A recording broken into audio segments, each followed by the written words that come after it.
beyond all reason. Please just let it go. Let it go, Victor. It is impossible for you to win this war. Watch me. You gave him everything he wanted, and betrayed your own daughter to do it. So where is he, Mom, huh? Where's Reg? Reg!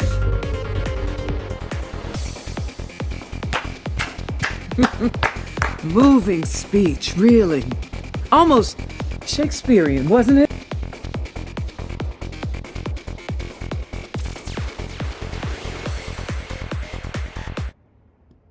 All right, hey you guys, we're back. I know you guys miss me. I've been seeing the messages. Everybody's like, wait a minute.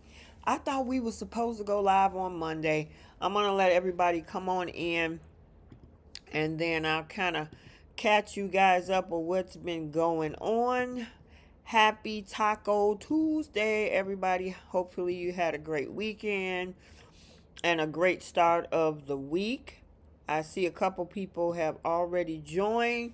We got Monique, we got Victoria, Melinda, hola, Del Monica. What's going on, you folks?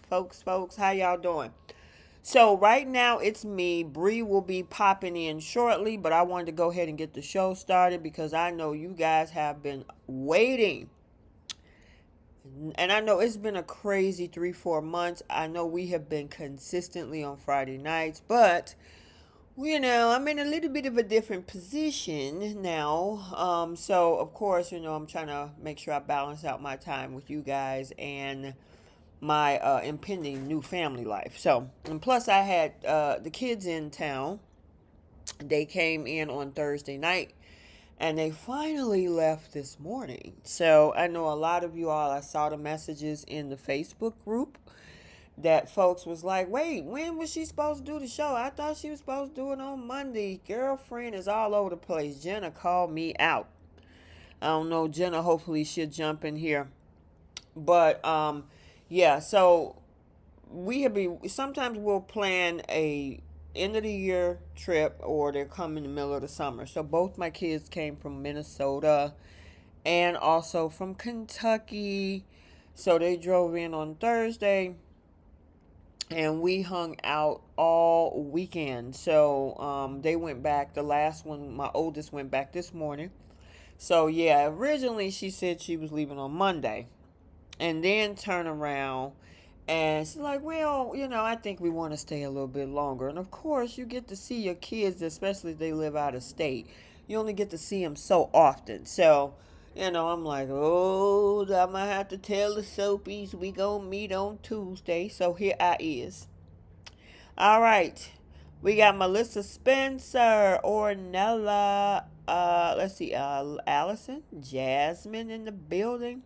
All right, make sure y'all are tapping that like button. Again, Bree will be popping on shortly. I wanted to get it started early.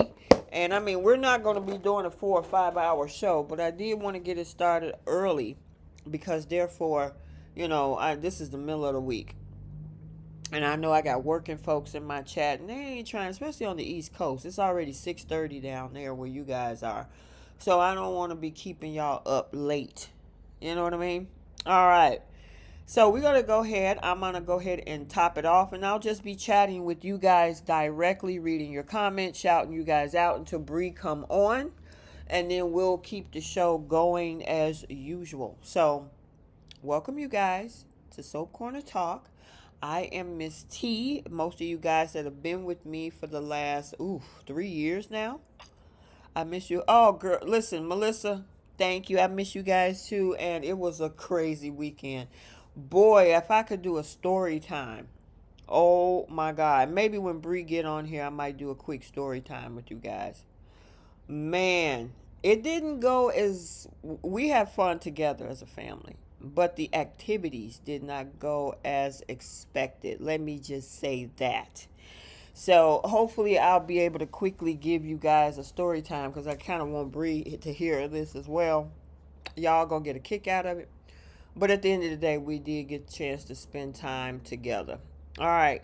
So for those folks, hey CJ, for those folks that are new here, We do The Young and the Restless first, The Bold and the Beautiful, Beyond the Gates.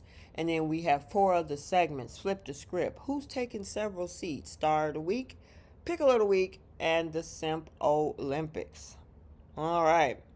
So, we got a lot to talk about. I mean, Young and the Restless had one ongoing story last week, which is all of the stuff around Damien and his death and who did it and Nicholas and folks getting locked up. We really had 1.5 storylines on Bold when it came to Liam, this so-called surgery, and this thing with Nick and Brooke, and stuff like that. And then on Beyond the Gates, we got a lot of moving parts. The fallout of what happened with Martin, Nicole finding out the separation of Martin and Smitty, all of this stuff that was going on last week when this dude approached the kids and everything else. You know what I mean? So, a lot going on. We're going to talk about it. Yeah, you know what? I'm starting to see those things. It's obviously a YouTube thing. Maybe it has something to do with the first 5 people coming in. I'm not sure. I saw that too. I'm like, what is that? Hold on, you guys. I'm just trying to... All right, here we go. I had to get some air going up in here. It's still kind of warm here. All right. I can't be busting in the flames while we talking. Yeah, I'm not sure what that purple crown means. It's new to me too. I'm going to have to do some research on that because I see quite a few of them. Look like Monique, Melissa, Delmonica, Ornella. Who else? Victoria got one. Yeah, I find that very, very interesting. Let me see what that means. Top fans. Look like it said top fans, you guys, when I click on it. But all of you guys are my fans here on the show. You are my soapies. So no matter what, YouTube say who's the top fan, all of y'all are my top soapies. All right. Y'all ready? And you know what? We're going to go ahead and get started. I think it's for top commenters. Okay. Probably so. All right. You guys, let me know where you're from. Drop and I'll shout you out. Drop in the chat where you're from. Like Vita Worship guy. Hi, folks. I'm from Denver. So, you guys, I'm going to shout you out as you guys tell me where you guys at. I think Melissa's up in New York, if I'm not mistaken. Miranda said, I'm ready to go. These shows. Jasmine, you been bored? You been bored, girl? Oh, wow. All right. Allison is from Ohio. We got Monique from the Chi-Town. She's my neighbor. Not literally, but if she's from Chi-Town, she's from my hometown. California's in the building. Vacayville. Miranda, Marysville, California. Oh, you in California, Melissa. I thought you was in New York. Keita is in Pittsburgh. Hey, you guys. BTG is straight up fire. Yes, it is, Jasmine. It is cooking. Gail in Tennessee. We got Melinda in Avon, Indiana. Veronica in Atlanta. South Carolina, Delmonica. Jasmine, you very bored. Okay, in New Mexico. Washington, North Carolina, Miss Sawana. Medora is in Hotlanta. All right. You know what? I shouted you guys out. Let's keep it going. Make sure y'all tap that like button. Give me the thumbs up. We're gonna dive right on into Y&R. So pretty much for Young and the Restless, and we're talking about the week of July 14th. We had this whole thing where Damien was slain by somebody throwing a dagger in his back. Phyllis kind of walked in on it, and we kind of talked about it a little bit because I went live last Monday. So we kind of touched on last Monday's episode. We have been tossing around in our group chat who you think did it. And so I'm going to toss out a question to you guys. Who do you think? Let me see. Let me see if I got a poll. Let me see. Can I drop a poll? Okay. Nope. Can't drop a poll. All right. Let me know down in the group chat. Oh, you from Hyde Park. Okay, girl. Yeah, a South Side, Hyde Park area. I know we've had heat issues up here too, Delmonica. They've been putting out little warnings here and there. Okay, so in the comment section, who do you think is the person that put that dagger in Damien's back? Now, I have two suspicions. If it's a visitor, I'm thinking Billy. If it's one of Kane's own people, I think it's Carter. Now, like you're right, Jasmine, Carter seems a little bit too obvious. Hey, Priscilla from East Tennessee. But I don't know. Carter could be a little too obvious. A little too obvious. Somebody. But then, you know what? If you've seen tomorrow's episode of Young and Restless, and I know this is for a whole different week, I'm wondering if it has something to do with somebody else. And if you saw the July 23rd episode, which is tomorrow, because I know some of you guys watch a day ahead, could it be possibly something else with a whole different motive? Because it looks like maybe Sharon and Nicholas, without spoiling anything, discover something very interesting. All right. So I see Carter in the chat. Amanda. I see Amanda. Allison think it was Kane and Carter, and that Kane on pretending to be drugged. Really? Okay. You think it's Carter. Miranda think it's Amanda. Vita said Ian. Girl, Ian Ward? Why Ian Ward? Medora think it's Carter too. I don't know. It could be somebody we least expect. Because like Jasmine said in the chat, it's possible that might be a little too obvious. Gail says Kane's father wasn't watching when his character was on the show. Okay, so you're talking about Colin. Who's to say Colin is even gone? We taking Kane's word for it that Colin is gone. You know what I mean? But is he really? Is he really? That's a good question.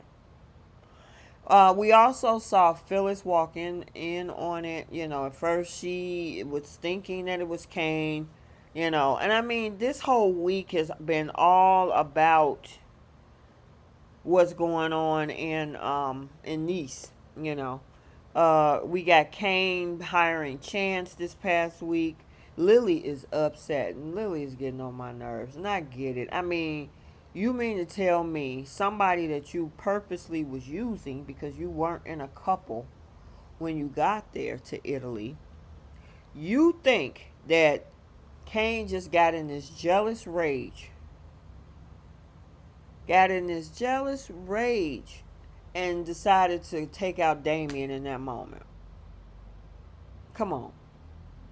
And he had to know. I mean, obviously Kane knew that Lily was in other relationships over the past 6 years, and he had no reaction to it. But all because it's Damien, now he wants to violently act that way? That doesn't make any sense. And the fact that Lily is not thinking straight because she's so mad. Oh, he lied to you. Okay, well, you chose to go to Nice.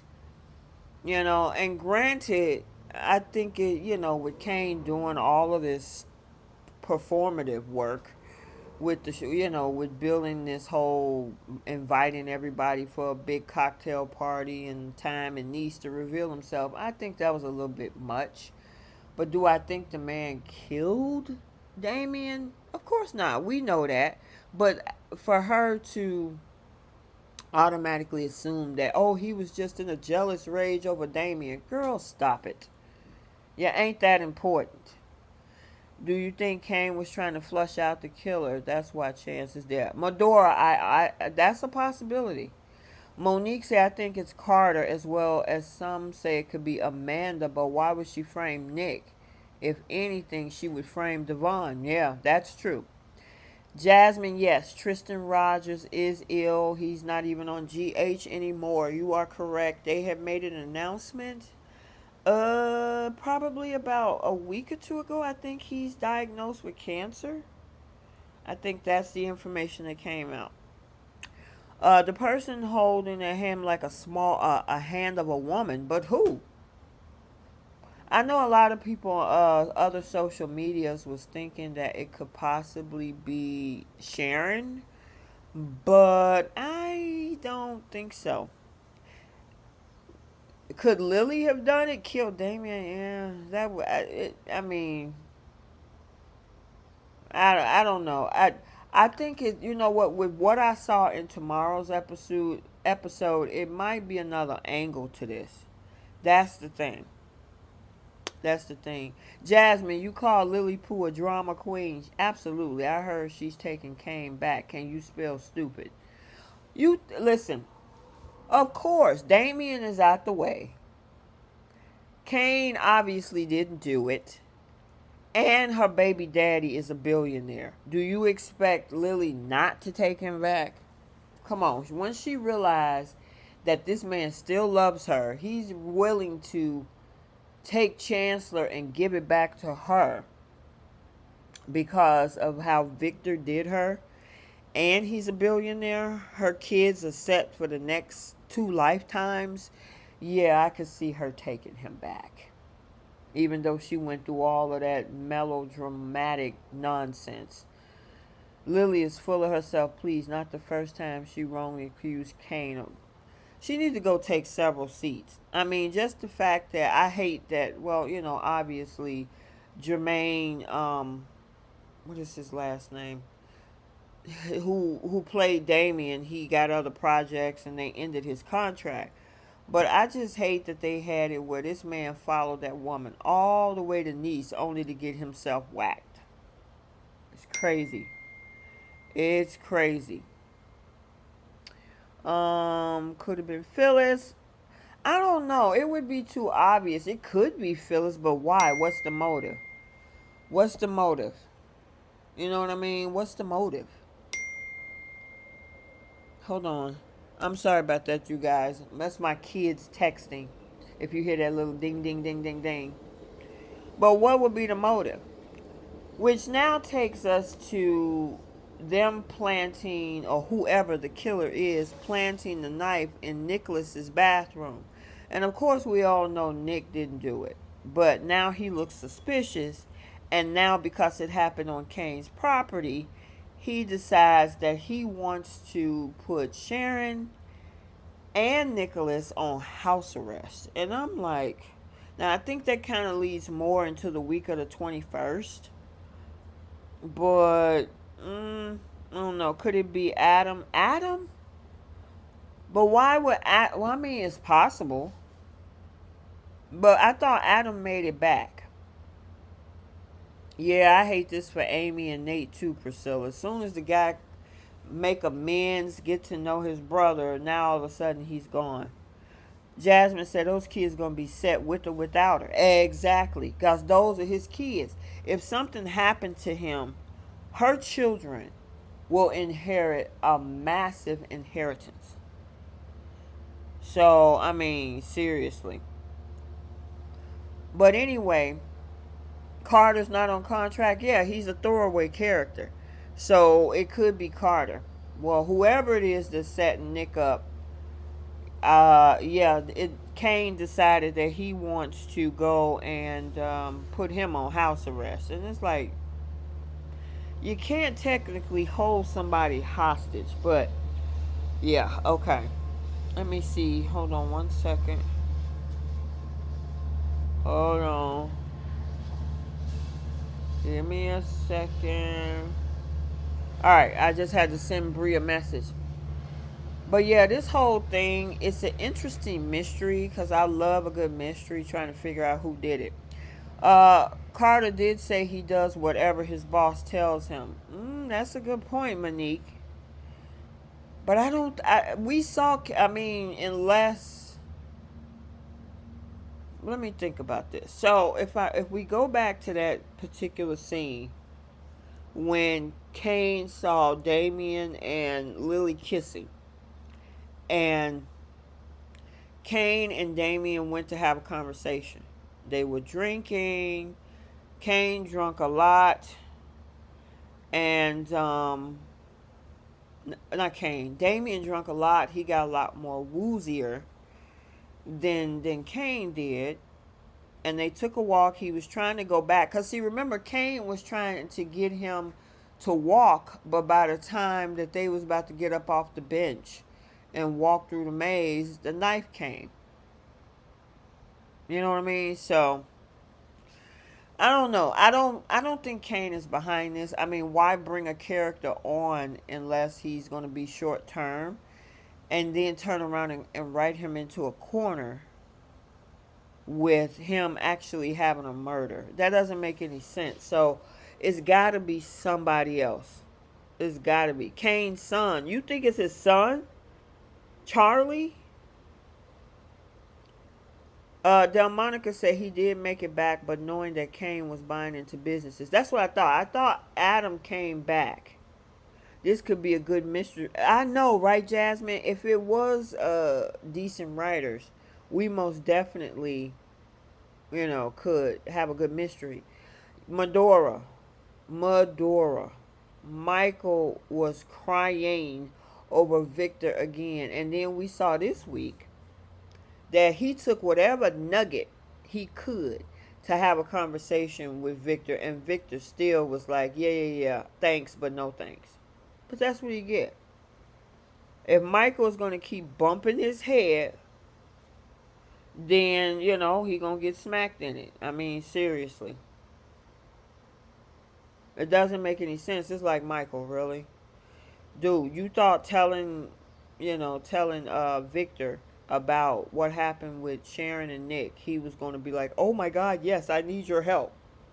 Man, he took that information and he was like, thanks, but no thanks. But I don't want to jump too much into this week. But yeah. Melissa said, I think whoever it was, they were after Kane and Damien got in the way. Now that, I could see that. Absolutely. Medora said, could the knife been for Damien? We really don't know much about him. No, the other son of family. What other son, Vita? Which one? I know, didn't he have a kid by that girl that he slept with when he was drinking sake in Japan or something? I think I know who you're talking about, Vita. I definitely think I know who you're talking about. Alright, well, Nick is now pissed off. Sharon with her goofy self. I'm like, okay, so when they came to put Nicholas on house arrest, he told her to be quiet. Why does she run her mouth? And I'm like, girl, now you got yourself locked up too. I'm like, really, Sharon? And this is the, what'd you say, Jasmine? This is the drivel that bores me silly. I just hope in my theory, I just hope that they don't drag this out. I don't want this whole mystery to be going on all the way up until November sweeps, and then we figure out what the heck happened. You know what I mean? So November sweeps is what? This is July. 4 months. I don't want to have to drag this thing out for 4 months. You know what I mean? To figure out who killed Damien. So I guess we'll have to see. Let's see what else went on this week. Sharon and wait a minute, girl, what you trying to type? Sharon and Danger are twins. Okay. Allison said it seems like they've been on there for over a month. I think it has been. They went down there, I think at the beginning of June. But if I'm not mistaken, I think it was the beginning of June. Yep. All right. Let's see. Chance and Kane make a startling discovery. So, also what we had this week is the footage. So, that's the first thing that what I said last Monday is why don't they go look at the footage that, Kane has been recording throughout the maze. Oh, it's been 2 months. Okay. Girl, Jasmine, please, I hope it's not going to drag on. Oh my God, I cannot do this where we're dragging this thing on for 4 months. That's insane. Oh, there's Bree. Hold on. Bree? Oh God, I lost her. What happened? Okay, let me try again. Look like she's trying to pop in. But yeah, I hope they don't drag it. Bree? Hey, there we Okay. go. Yep, we are here, girl. Can you hear me? Yay, Tuesday.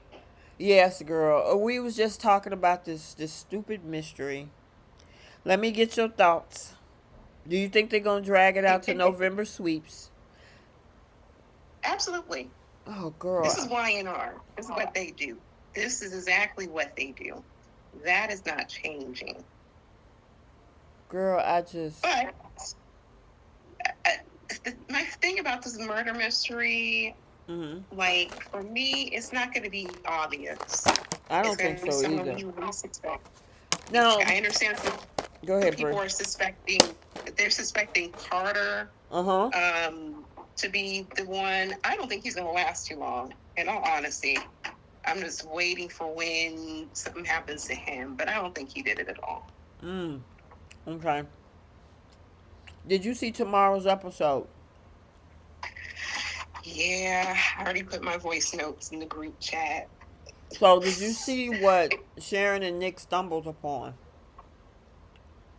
Yeah, so whoever King bought the vineyard from, that... I'm wondering if maybe he came upon that person's wealth and he just took over. I don't know. But the fact that maze used to be a vineyard, which is interesting. But I wonder if whoever owns that place is a clue that we should be looking out for. I truly think so. I have a question. Does that room look familiar to you, or is it just me? I gotta go back and look. I gotta look. If you look, that room is exactly the room that Aunt Jordan was in. Is it? If you flip it, if you take like a side by side, because I wasn't the one who caught that, it is the same little prison that Victor created for Jordan in his home. It's the same setup, everything. Oh, they added my God. like the box and different things. But if you look at it from side by side, if you go back and look at the pictures where it was Aunt Jordan and what we're looking at now with Nick and Sharon, it's the same. Uh-oh. You there, Bree? Yeah, I'm still here. Okay, it kind of phased out. Yeah, but it's the same room. And I thought it was just me, but I was the only one who pointed this out. I saw that online, too. They reused the same set. Okay, I'm gonna have to check that out. All right. We was talking about Lily Pooh and her thinking that he actually unalived this man out of a jealous rage, and I'm thinking, like, it's been 6 years. You have been in multiple relationships. I think we kind of talked about that last week. That she had been in multiple relationships and he ain't had no issues with it before. Well, but it's Damien, so he gonna want to take him out. Right. And on top of that, like, nobody took her seriously as far as being in a relationship. Exactly. Nobody knew she was in one. Damien didn't even know he was in one. Exactly. So, and that's the part with Lily I can't stand. All this fake crying and whining. And, oh my gosh, I lost Damien. What is everyone going to think? Like, we shared so much special memory. Girl, she didn't even want this man. Mm-hmm. This man, 24 hours to him passing, was surprised she was even interested in him. Mm-hmm. Just a bunch of fake outrage. Well, it doesn't make any sense. It doesn't make any sense. And like one of the other girls said earlier in this chat, Lily probably gonna end up being with Kane once she finds out that his wealth was obtained legally, that he didn't kill Damien, and that one of the reasons why he's trying to get Chancellor is to make it better for her. Plus, you can't forget about the fact that this man is a billionaire, so her children, with or without her, are set. Of course she's going to go back to him eventually. Yeah. Like, what else is she going to do? That's my thing. Like, and I got to give credit to Phyllis in tomorrow's episode. Yeah. Because she was really trying to get Lily together. Mm-hmm. Phyllis is the voice of reason for Lily. Mm-hmm. That says a lot. Mm-hmm. Even Audra had to give props to the logic that Phyllis gave. Yep. Mm-hmm. They both struggled with the fact that Phyllis was right. But Lily, most of all, like, she has one track mind, like, oh my God, Kane did this. Mm-hmm. You mean the man that you had a full-blown love affair, marriage, kids, the whole nine, you share all this history with. This is what he's capable of. Right. This is who you pick to be the father of your child. Exactly. And that's something that Phyllis is trying to point out to her, too. Mm-hmm. And then once she got past, she set them emotions aside. It doesn't make sense. You just mad. And I don't even understand why. She said it's all because you've been lying to me. Okay, but you kiss Victor's behind, and he's worse than Kane. Oh my goodness. I wanted the fact that Nikki even said those words. You're ruthless. Exactly. You're evil. I'm like, so your husband's a saint? Did I miss that part? When did that happen? Girl, that's why I'm listening to both Nikki and Lily, and they're talking about how horrible of a person that Kane is. But you spent most of 2024 and early 2025 believing everything that come out of Victor's mouth, who was lying to your face. And as a matter of fact, it was Victor who told her not to trust Damien, that he's the one who's been searching and trying to dig into information. And then she went on a rampage to drag that man's name in the mud, mm-hmm. without any proof, without anything. And all of a sudden now she was showing interest in Damien. This woman doesn't have any clear objectivity. She really drives with emotion, right, each and every time. Exactly. Like even when she got fired from Chancellor, what did she do? She was driving off of emotion because her feelings were hurt. Victor hurt her. Nikki hurt her. All these people hurt her. Mm-hmm. So she committed corporate espionage. She was pouting, didn't want to go to her brother's wedding. Right. This woman is forever driving off of emotion, never any logic. Right. It's just crazy. Right.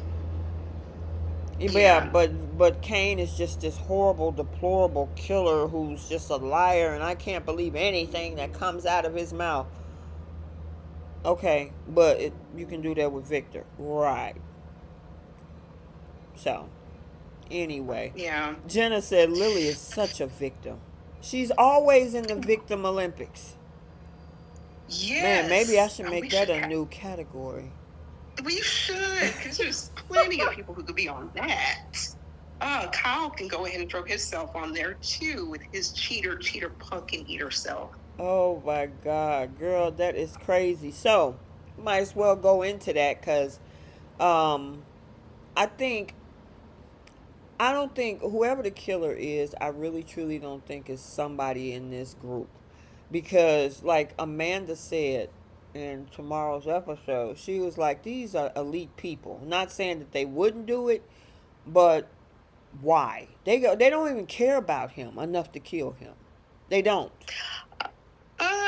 Not everybody is elite that's there. Well, but what I'm saying is that, well, Audra, no, okay, or Phyllis Sally, don't even no. have a job, so so I get that part, but the ones that the Newmans, the Winters, the Abbotts, it's like why okay, Kane, it's you.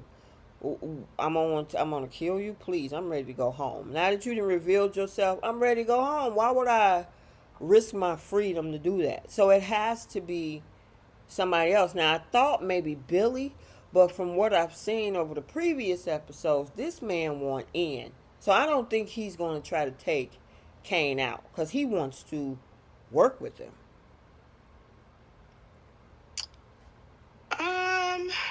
He's still on my list. I'm not going to rule him out, and I'm not ruling Sally out in this either. Well, let me ask you this. Say, for example, it was Billy, and he was successful. He has no legal rights to anything related to Chancellor. Nikki and the Newmans own Chancellor outright. So taking out Kane, what would that do? Kane would simply just be the wallet to try to get a hold of that company. I honestly can't put anything past. But what you mean by wallet, though? He's going out of his way to buy all these properties. He already had bought stock from over in Chancellor. He's paying to get all these moving parts in motion. Right. It's only a matter of time before he gets a hold of Chancellor somehow. And based off of tomorrow, he wants to make a deal of some sort with Victor. Well, what I'm saying is, we talking about Billy, though. Why would he try to unalive Kane when he don't have access to Kane's inheritance? His Charlie and Maddie would get that, and Chancellor is still held by the Newman companies. So getting rid of Kane would do what for Billy? If let's say he were to help Kane acquire Chancellor, being that he was the last person in position over there before Nikki took over. He knows a lot of the moving parts where Kane has been far removed from it since the last time he was CEO. And on top of it, now we have Phyllis, who also wants to help achieve that same goal. I think Billy is going to put himself in a position to be like his right-hand man, because he keeps calling him, that's my brother. Right, and which means why would he kill him, though? If he's trying to be his right-hand man. I think it's an act. It's an act. Okay. So he can set him up later, leaving Billy in a position where he didn't put not one dime into getting that company, and he gets the rightful position he feels he deserves. Okay, so we don't know that part yet. We're talking about the part where the first attempt was made. If it was Billy, why would he try to take him out a week ago? That's a good question. Yeah. I think that a part of me was thinking like maybe they might be redoing this DID storyline with him again. I hope not. But for me, I feel like it would be someone we would least expect, kind of similar to what we dealt with last year with what's that girl's name? Luna. Yeah, where she was right in front of our faces, and we least suspected her for doing this. I think if they were to go this route, unless they had Billy be the person who did this, they'll say like, oh, this is a mental health issue, this is DID. Because they do a mental health issue every year. If you notice that over the past 10 years, it's been a mental health awareness something. So if it's not him, I'm not ruling him out at all, because he has a vested interest, same way Sally has a vested interest. And I found it interesting how after all the stuff that's going on, we're just catching Billy's word, like, oh, she's out swimming. Then she finds out Damien's unalived, and she's out swimming. So she's just cool, calm, and collected. But when she first arrived, and then found out it was Kane, she was the first one ready to go, ready to leave. You would think people would be more frantic, ready to leave, especially after they found someone passed away on the property, and there's like someone on the loose who could try to go after him again. This girl was swimming. Yeah, and on top of that, this girl was a former carny. And if you guys know those little carnival games, they had that little dagger wheel thing. She would be familiar with that. Wow. Well, and she'll be someone we would least suspect. I have a that. feeling we're going to get a want. That's what I think we're going to end up with. Because now adding in this whole thing, like I saw with the Daily Owned family that owned it, that was a vineyard and all of that. I'm like, okay, y'all bringing this in. What does that mean? Is it somebody that's pissed off at Kane for buying up the property and creating a maze on top of a vineyard? That's a want moment, because then everybody else will just go back to Genoa City. Lily will be happy that it wasn't Kane and then get back with him. Or, as far as we know, Kane said he acquired his wealth through cryptocurrency, and they were selling off, they doing investments and things like that, right? Could there possibly be an element on Colin's part to still scheme, and maybe he had took money from this particular family or something? Because the fact that they're in that house, this big old estate, and like what all, like, why would he need a big old house like that? His kids don't know anything about it, so he has that property for some reason. Yeah, that is true. And I find it interesting how he still has these people stuck in train cars. No one has seen the chateau, went into the chateau, nothing. Here's my theory with this. This is bad writing, and this is where one of the, I forgot who said, I think it was Jasmine, that said that this would be a good mystery if they had better writers. With Adam figuring out a way to get up to them, when he went back, all the money that the Newmans have, why can't you get somebody to come on over there and get your father and your mother? I mean, well, stepmother. And since you know exactly where they are, get a Newman jet to get somebody over there and get them. It's just obviously they want this to drag this mystery out, but it just doesn't make sense. You didn't have a man go up and down that mountain already. Adam. 3 hours it took him. Exactly. And you got all those men on that property. Not one of them wanted to make any effort to go down that mountain and try to get help either. Jack is over there walking the grounds. He don't want to be there, but he ain't leaving either. Billy is chilling. I mean, Victor is mad, but he ain't looking like he's trying to get up out of there. I know Nikki look like she's more ready to go home than he is. Exactly. She was going to go with Adam. Exactly. So, I'm like, do y'all really want to leave or not? Because, I mean, I don't care as much as Kane can say nobody leave the property. They have been there almost a month now. Somebody dropped it in the chat. I think it was June the 3rd or something like that. You mean tell me them roads been out that long? Adam then came up there, went back, and is back in Genoa City. So you mean tell me, writers, you can't have these folks figure out a way to get back home, at least some of them? I think Nick was the only one who was trying to make sense of all of it and said, hey, I'll go down the mountain. I'll reach out to the police. He's the only one who's trying to make any form of effort. Right.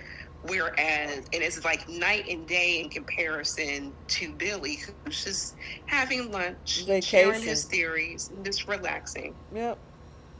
So. And he made a valid point too, that if Kane felt like his life was in danger, why not have security? Right. Walk with you every which way you go. He's calm and collected too. I don't think that's by coincidence. I just think, I mean, I like a good mystery, but more movement would have happened. You know, when you watch, obviously, this is a soap, so it's going to have different movement to it. It's going to be a lot slower. But somebody either should have gotten trapped, or the so-called killer maybe locked somebody in a cellar they can't get out. You know, there's more movement to it. Obviously, we've had Damien's death. What's next? Except everybody infighting with each other. Exactly. This is why they will be dragging this on to November. I can almost guarantee that. Sad but true, but this is YNR. Yeah. And I think this is going to carry all the way to when they get to Genoa City too. It's not going to go anywhere. You know what, Bree? I would rather for them to finish this up in Nice like this week and to continue the mystery back in GC. At least you'll have, because listen, first of all, in Nice, Amy and Nate has lost a brother and a son. Okay? Yeah. Victoria, by the time they get back, the man is gonna be dead. He already dead, but long gone. She didn't been by herself, except for maybe Adam helping her out.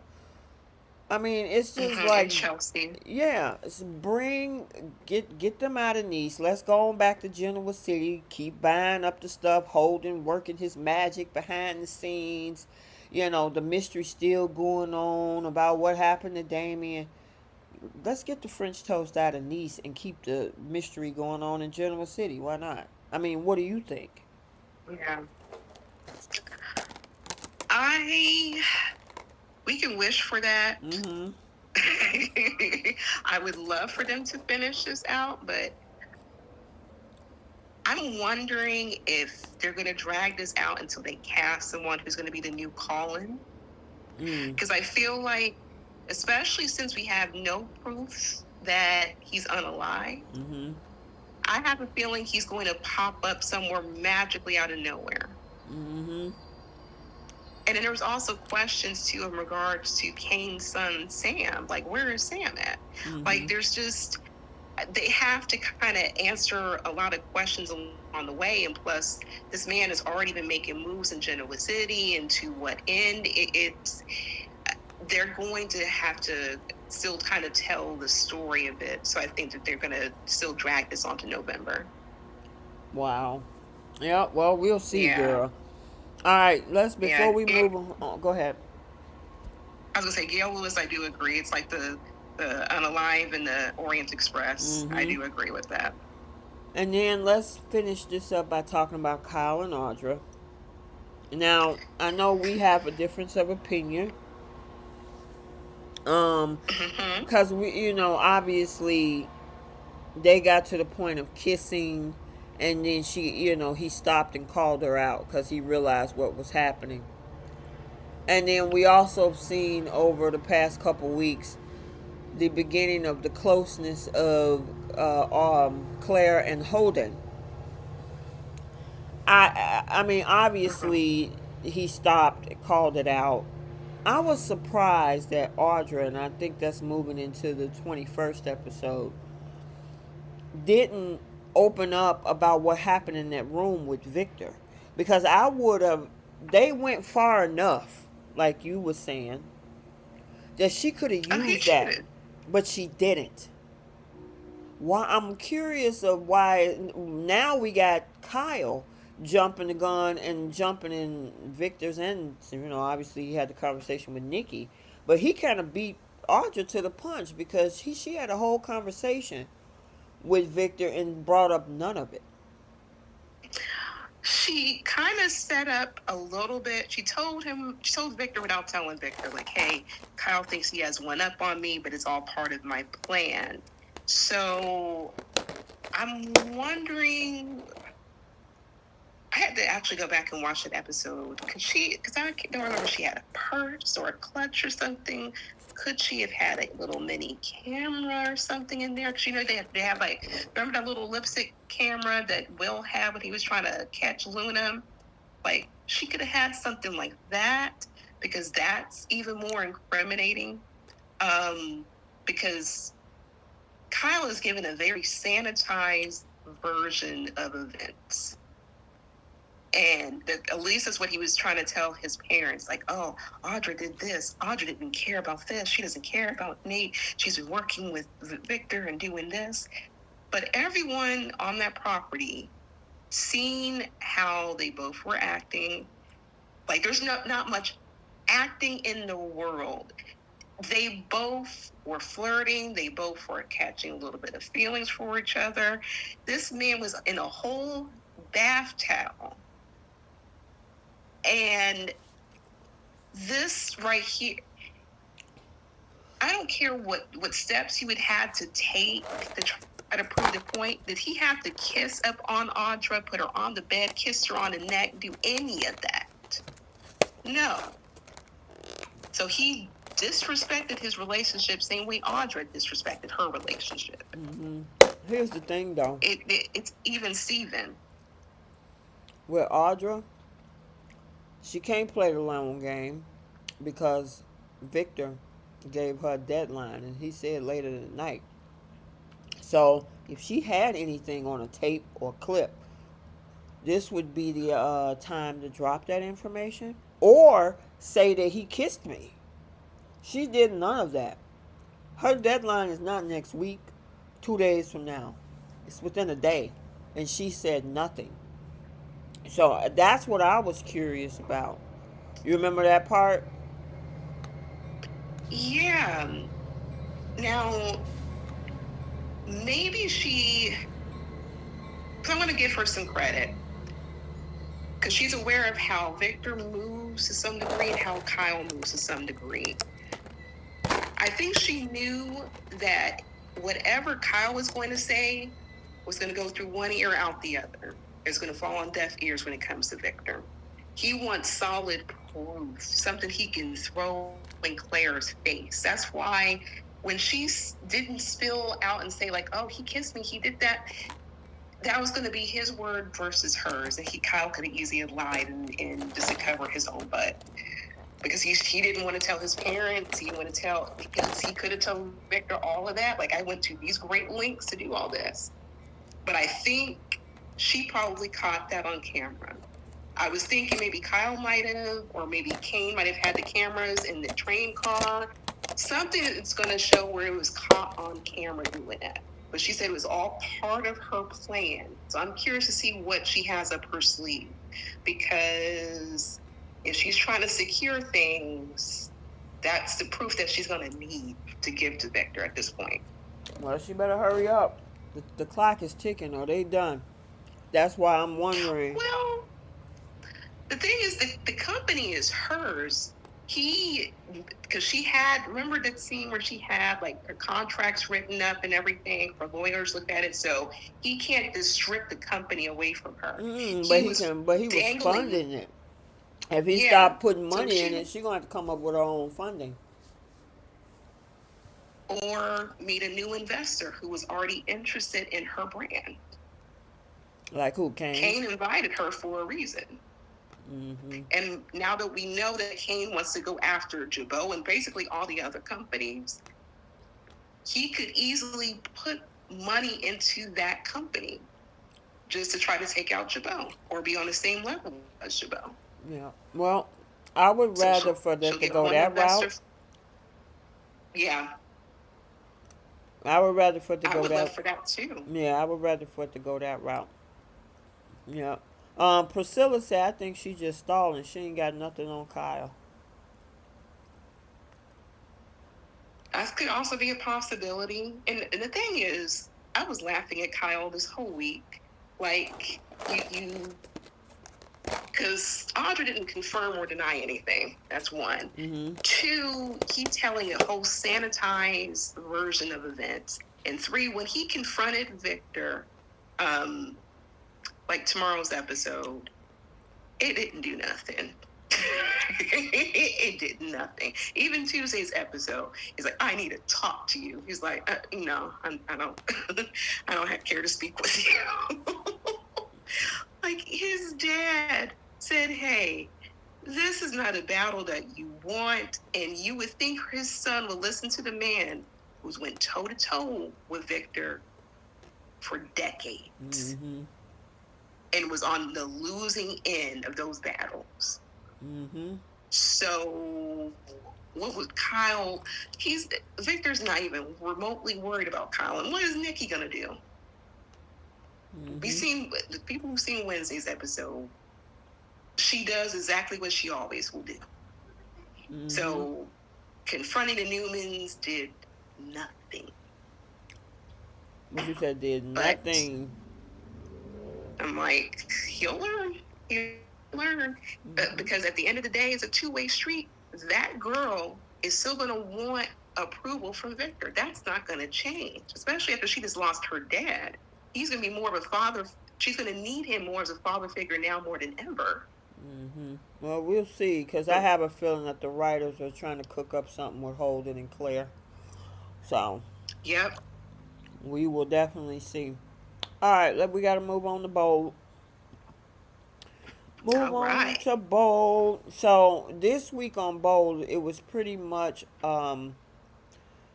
with the surgery, him being shot, and then also Grace stepping in, talking about this whole called experimental surgery with Dr. Adhikari. And there's been a lot of speculation on Soap social media that the dude was never sick in the first place. Now, if that's the case, and that's how the writers want us to see this now, then your writing is terrible, because I guess they think that a lot of us don't pay attention, because Finn has been looking also over that same scans, was taking care of this man in his house, and he's been seen, unless there was some fake films and stuff like that, but a lot of the care was Finn. So if you want us to think that all of a sudden y'all flip the script, literally, and decide, oh, let's make Dr. Buckingham some type of scam artist with this, you wonder why you only got the Emmys that you got for this year. That's all I'm gonna say. Well, ooh. Shots fired. Pew pow. Pew, pow, pow. I'm one of those people, I think I said when this whole storyline came out, this man is, Scott Clifton's not going to go anywhere. This man is not sick. I do honestly feel the scans are real, but I think they belong to a different patient, because all it would take is just to switch the name. Yeah, but look, it's what Cheryl Hines even said it. Cheryl Hines said Bridget also looked at those brain scans. Bridget had popped in about a month or so ago, and she looked at the same thing. Yeah. So I think they belong to a real patient, but she just changed the name and said it was Liam's. And this is the part that gets me. She's a cardiologist. But nobody's a neurologist on this show. Exactly. So, I mean, again, it comes down to the writers. So, like on Beyond the Gates, with Allison bumping her so-called head or lying about it, or the boyfriend did it, whoever. The doctor that's seeing her is a neurologist. When you had Ted, he is a plastic surgeon. They put patients specifically with who they supposed to be with, like they were saying that Ted redid old boy's face. When we had Dougie's a cardiologist. We heard him say, we heard the theory about him doing heart surgery on Joey's mother. So they keep everything relevant with what's more realistic. Bold and the Beautiful don't do that. They have Finn working on any and everybody. And they have Bridget Well, working on any and the and thing is, everybody. Dr. Fit I Lee kind of, working on any and everybody. yeah. Well, they're ER doctors. I kind of see that, but they should have like some. And that's the other thing too. Finn was doing his surgery to get the bullet out. I'm like, is he a surgeon too? Exactly. You just said it. He's an Like, ER doctor. And I'm not to say that ER doctors can't do other things, but that's why you have people go into those specialties. A gastro doctor is for gastrointestinal. Uh, a urologist deals with the urinary system. A gynae OB doctor deals with the female system. So these people are mm-hmm. specialized for those areas or those types of specific treatments. On bowl, if you a doctor, you should be able to do anything. And my thing is, a whole cardiologist was monitoring Liam's care the whole time. She was the one who pointed out that he had a mass. And Mm-hmm. I think it's also kind of stupid on Liam's part. Mm-hmm. Or maybe he just gave up. But get a third opinion, especially if your life is on the line. Because even Hope was like, you should get like more opinions and just to check this to be sure. And he was like, no, I'm fine. I believe her. And then you got Bill. I think Jasmine Williams said he was stupid. He's stupid. You are making a deal with a cardiologist to basically play in your son's head. You didn't see the procedure. You didn't even bother to research who this doctor is that she's mentioning. And I think he's just an anesthesiologist, in all honesty. Mm-hmm. But what business is a cardiologist playing in somebody's head? Well, look at what Jasmine Williams said. She said Finn worked on Eric's cancer. Finn is not an oncologist.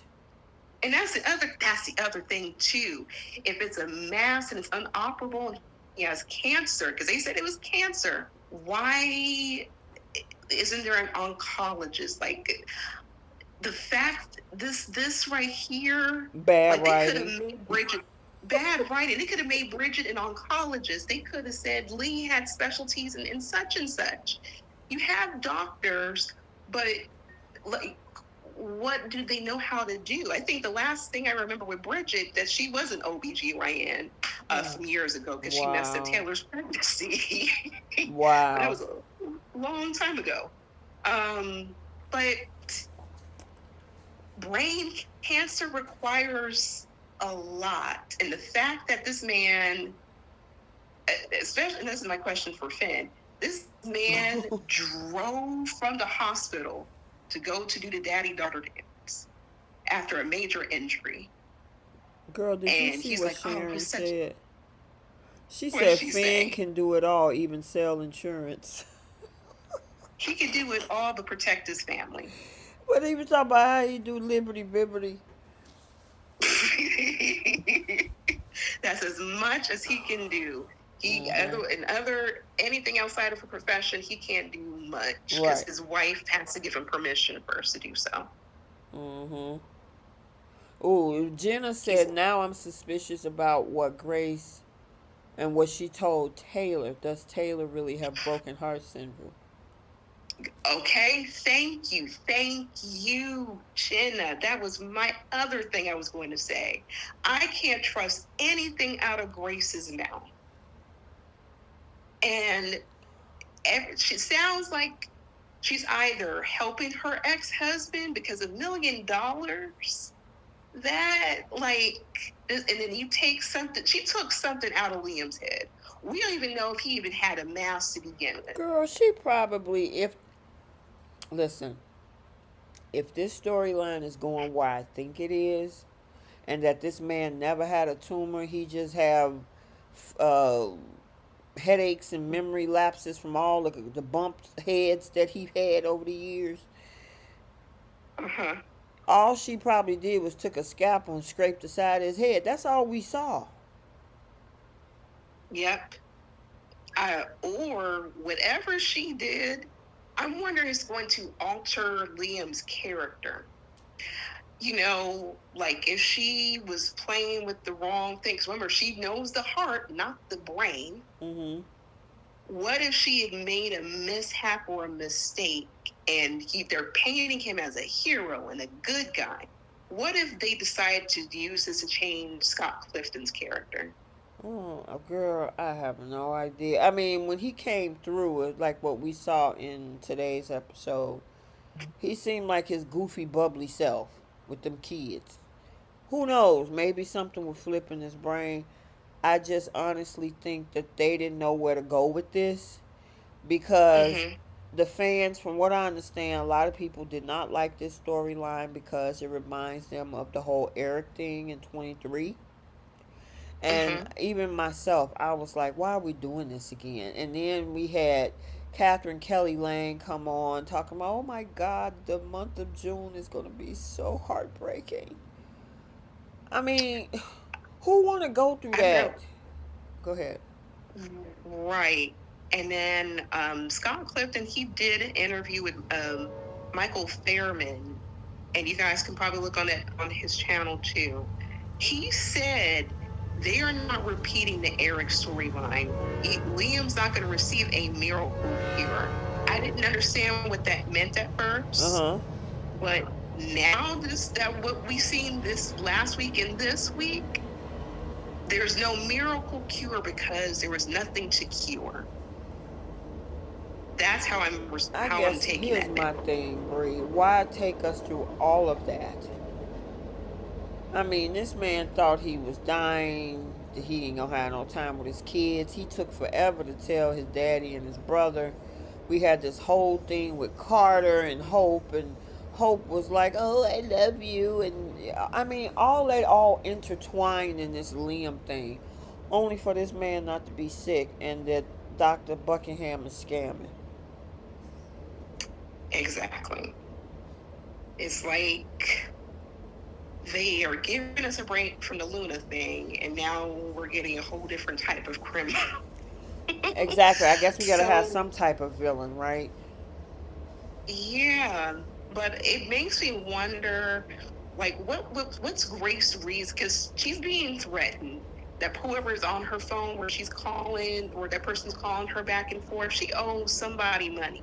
Even Finn, like weeks back, were saying, oh, she was working all these hours, not getting any sleep, and taking different shifts. So she was trying to stack up money. And this was an opportunity that she was able to, that basically fell into her hands. And I wonder if she kept Liam close because she knows that he's a billionaire's son. Now, it's interesting because a lot of people, including yourself and some folks in the chat, is wondering why Bill would just give $1 million. I think he was in an emotional state. And because of the fact that he just found out within that 24-hour period that his son had so-called brain cancer, because everybody been keeping this from him for weeks, with Hope keeping a secret, Steffi keeping it, Taylor, and I think that was it that knew about it. But they kept it for so long, right? But then he just found out, and being shot at the same time. I think he had an emotional reaction to that, and to say, hey, my son is dying, we got to do whatever it takes. I ain't gonna lose my son. And he was ripe for the picking. And that's understandable. As a parent, I do get that. But at the same time, this is a critical thing where he could afford different doctors, different treatments, different everything. You're taking the word of a cardiologist. Well, I mean, thanks Steffi and Hope for not convincing Liam, telling them sooner. They could have probably, the way this could have been, there is no reason that his exes know that this man is dying than your own brothers and your father. I never understood that writing part of it. It was one thing for Steffi to find out. Finn broke HIPAA telling Steffi.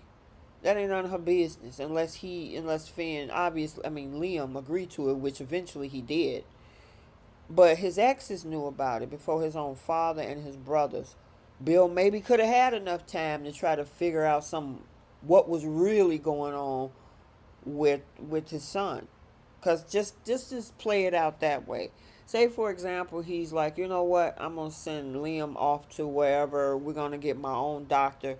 If he had no real tumor, that real doctor or world renowned neurologist or oncologist would have been like, there's no, what mass? Exactly. I think given the time that he found out that he had a mass in his head, you would have thought Finn, same way he was doing all his research for Eric, why didn't he like bring in a whole other colleague or like do research himself? Why? Because in the previews now he wants to really look at the scans. I'm like, there was plenty of measures that could have been done, and I don't understand why this is the result of this Liam storyline. Okay, I gotta read these super chats, girl. Okay, first we got Tommy Smith. Said Mr. Sheffield cheats on the nanny. Wait a minute, hold on. It's cut off. Give me a second. Let me scroll down. Okay, Mr. Sheffield cheats on the nanny by kissing Audra is cheating to me. Keep up the good work. Thank you, Tommy, for the super chat. I appreciate you. And then Autumn, thank you so much for your super chat. Autumn she says, hey T and Bree, why does Taylor keep putting herself into this situation? Taylor needs to let this sink in that Ridge is going back to Brooke sooner or later. She needs to put his behind in the rear view mirror. And we're going to get to that, Autumn. We definitely going to talk about that. And thank you once again, like I said, for the super chat. I really appreciate it. All right. We'll get to Taylor and Brooke and Ridge and Nick in a minute. We ain't going to forget about your question. All right. But we were talking about Bill and his reaction. I just think that he had a snap decision. And in that moment, your son almost died from a gunshot wound, and then you just found out in 2 seconds after that the dude is possibly dying and got an inoperable brain tumor. Yeah, like a lot of information was thrown to him at once, and then he's dealing with the Forsters and Hope trying to block him from seeing his son, which didn't do much. And then all of a sudden he found a miracle cure. He's able to help Liam get the surgery that he needs. Oh my gosh, this is such a miracle. We need to see Liam. Like, he was dealing with all that mess. And I think any parent will go to ends of the earth to try to help their child, without question. But once again, this is cancer. This is something that had to be, like me as a parent, I need to look at the medical documentation. Like while he's sleeping, I need to see all the ins and outs of everything that I miss, so I can get to my connects or something. Grace, a cardiologist. But that's it just doesn't make any sense, because all this time, okay, the only person she could, because there's a comment Melissa Spencer put in there.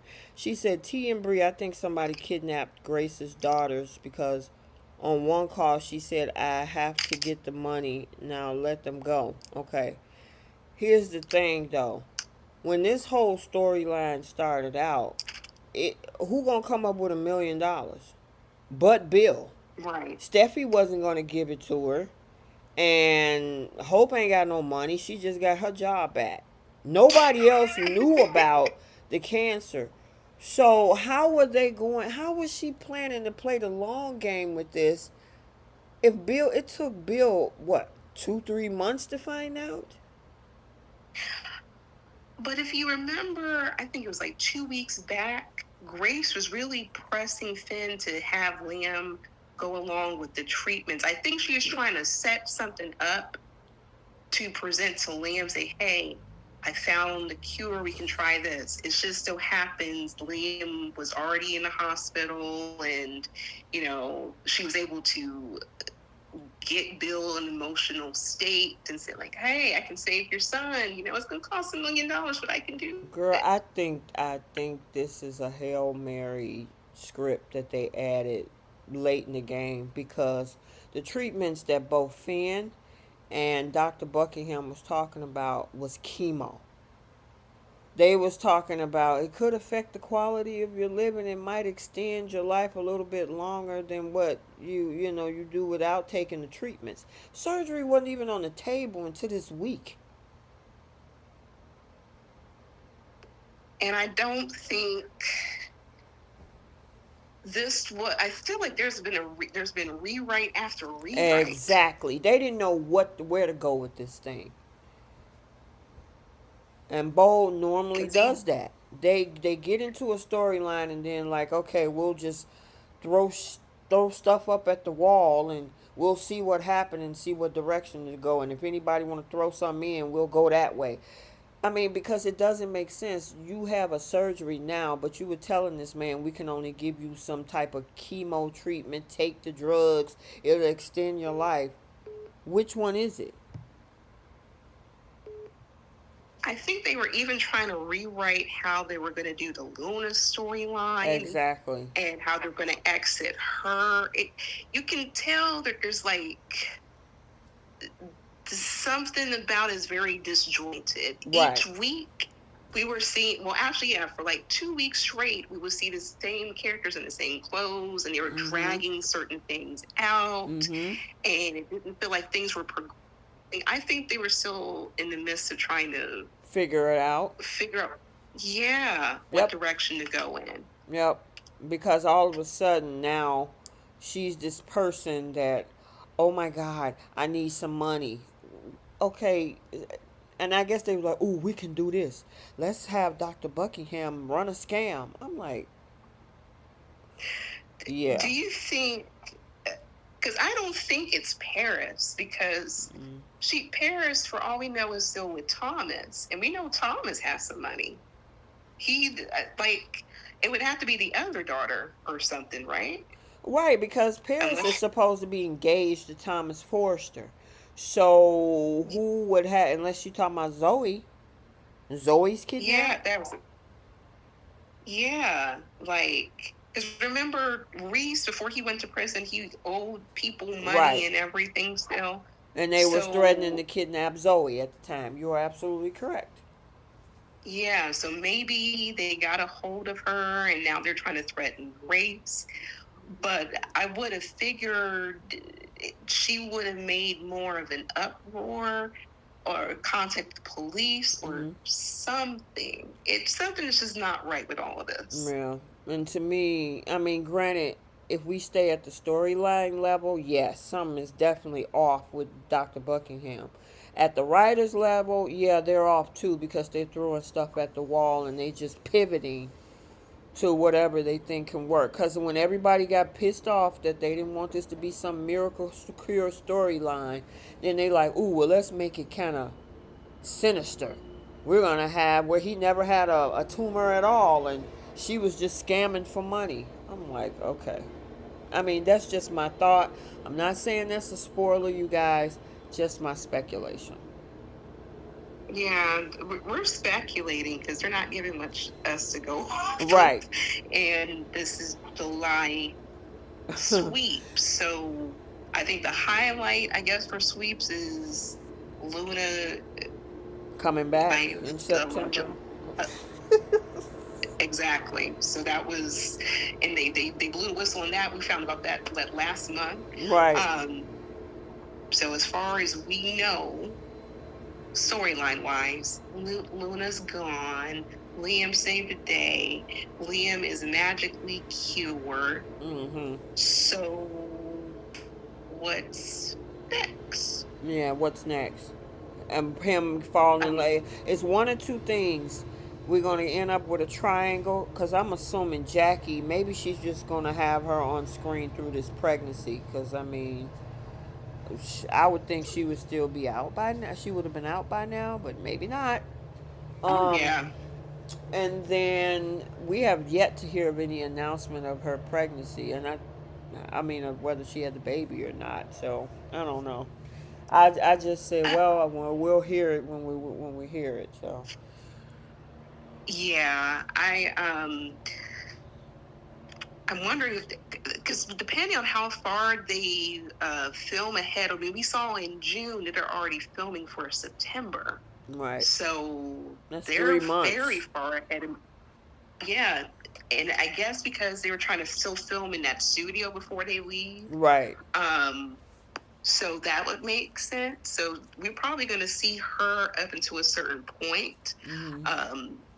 But yeah, I feel like we'll probably get a triangle since we know Ivy all of a sudden is interested in Liam again. Mm-hmm. And then they're bringing Daphne back. So I'm assuming that Hope, now that she realizes Liam ain't going nowhere, she might make a play for him again. Yep. I think once either Steffi or Hope gets wind that Ivy's interested, these ladies get on their competitive claws because they don't like to see Liam without either one of them. Mm-hmm. So I think we're going to get a triangle of some sorts, and I think it's going to be Hope because she was ready to go back to Liam before he pushed her to go back to Carter. Yep. So I agree. And plus, Carter was ready to play stepdaddy to their kid. Now that Liam has a new lease on life, she could be looking at Liam differently. Mm-hmm. Like, I felt, yeah, that they're definitely going to go in that direction. Yeah, of course. I get like I'm talking it out. I'm like, they're going in that direction. All right, let's switch gears because I want to address Autumn's super chat. She also dropped another one. Thank you again, Autumn, for your super chat. She says, every time Eric pushes Ridge to be with Brooke, I puke because he got 2 other children with her. Seriously, I understand Eric means well, but he need to mind his own business. So let's go into that part where we had this other part of the storyline with Brooke, Ridge, might as well throw Taylor in there, Eric having his 2 cents, and Nick trying to sweep Brooke off her feet. Are you feeling Nick and Brooke? I'm feeling none of this. Okay. In all honesty. Yeah. I'm so over it. I would have been fine if, especially since we see Bridget now, if we saw Bridget and Nick have an interaction. But they're pointing him in Brooke's direction. I'm like, okay, at least he's decisive about that in his later years. Mm-hmm. But I'm just over. I feel like this storyline is just overcooked. Mm-hmm. And it's burnt to a crisp. Did you say it's burnt to a crisp? Yeah, and there's nothing much we can get out of it. Brooke, Ridge, Taylor, then Brooke, Nick, Ridge, and Brooke, Taylor, the heir. I don't know. It's old. It's just, what are we like? Yeah. All these different storylines they could do, like the way that they could have utilized the characters would have been refreshing. Like, we should be seeing Steffi and Brooke fight for the CEO position. We should be seeing Taylor utilize her skill sets. She could have been helping Luna. She could have been helping Liam cope through his cancer diagnosis. She could.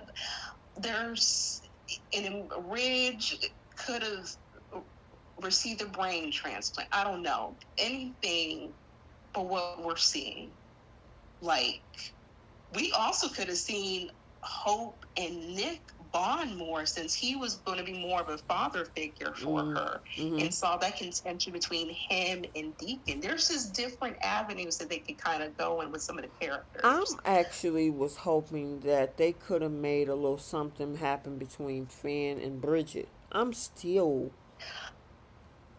got my fingers crossed on that. I mean, I kind of want to see Finn move around. I mean, the purpose, I'm not saying that he should go cheat on her, right?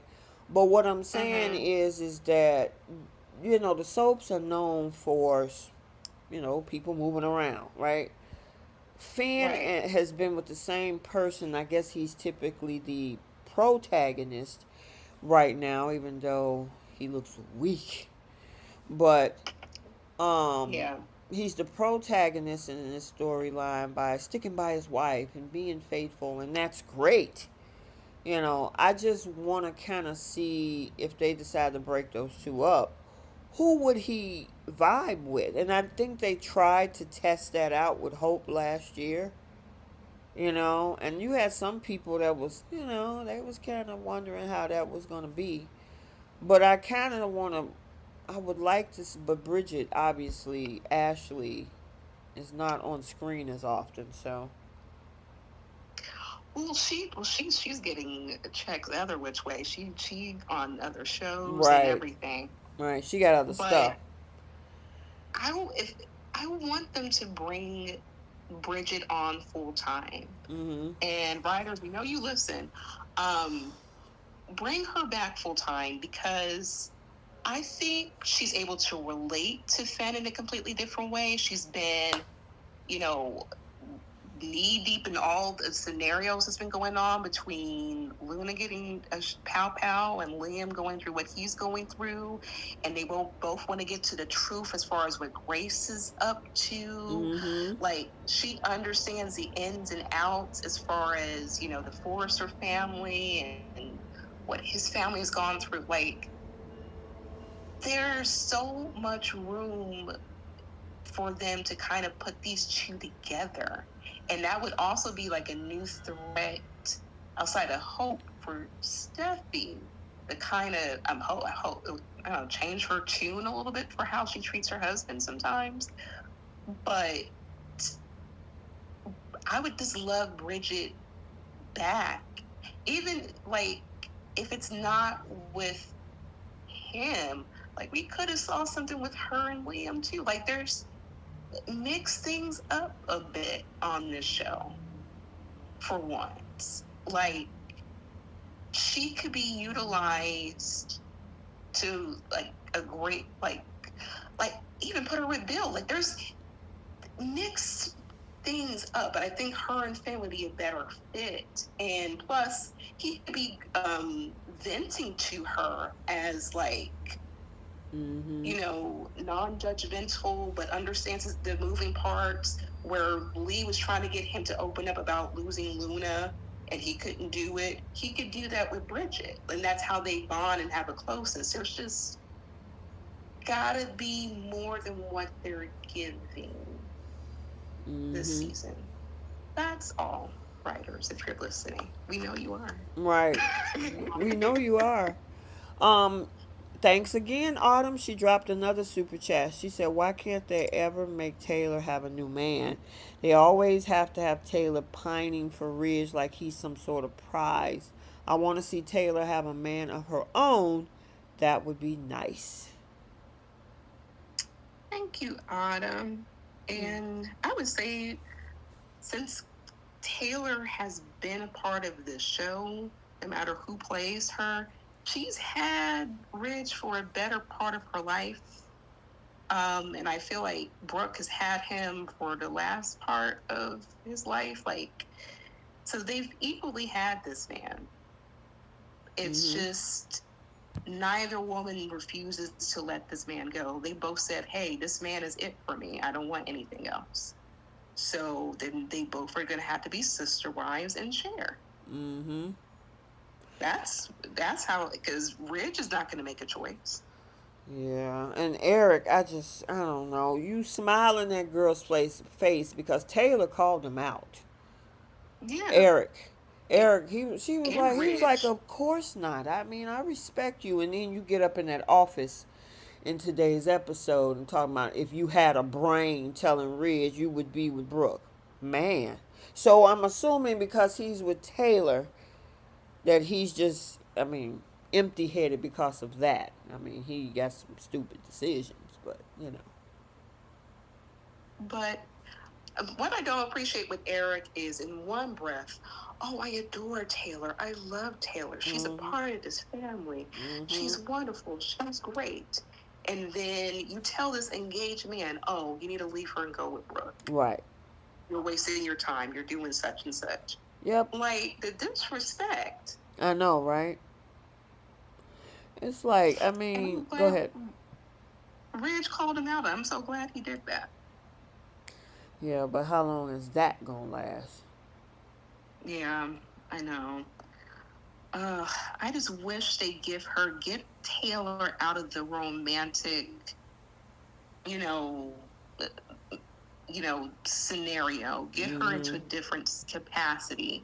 Like, she could also be the one trying to see what Grace is up to, and also question, her own diagnosis, Right. and kind of go from there. Like, if they had brought Jack back, Luna's grandfather,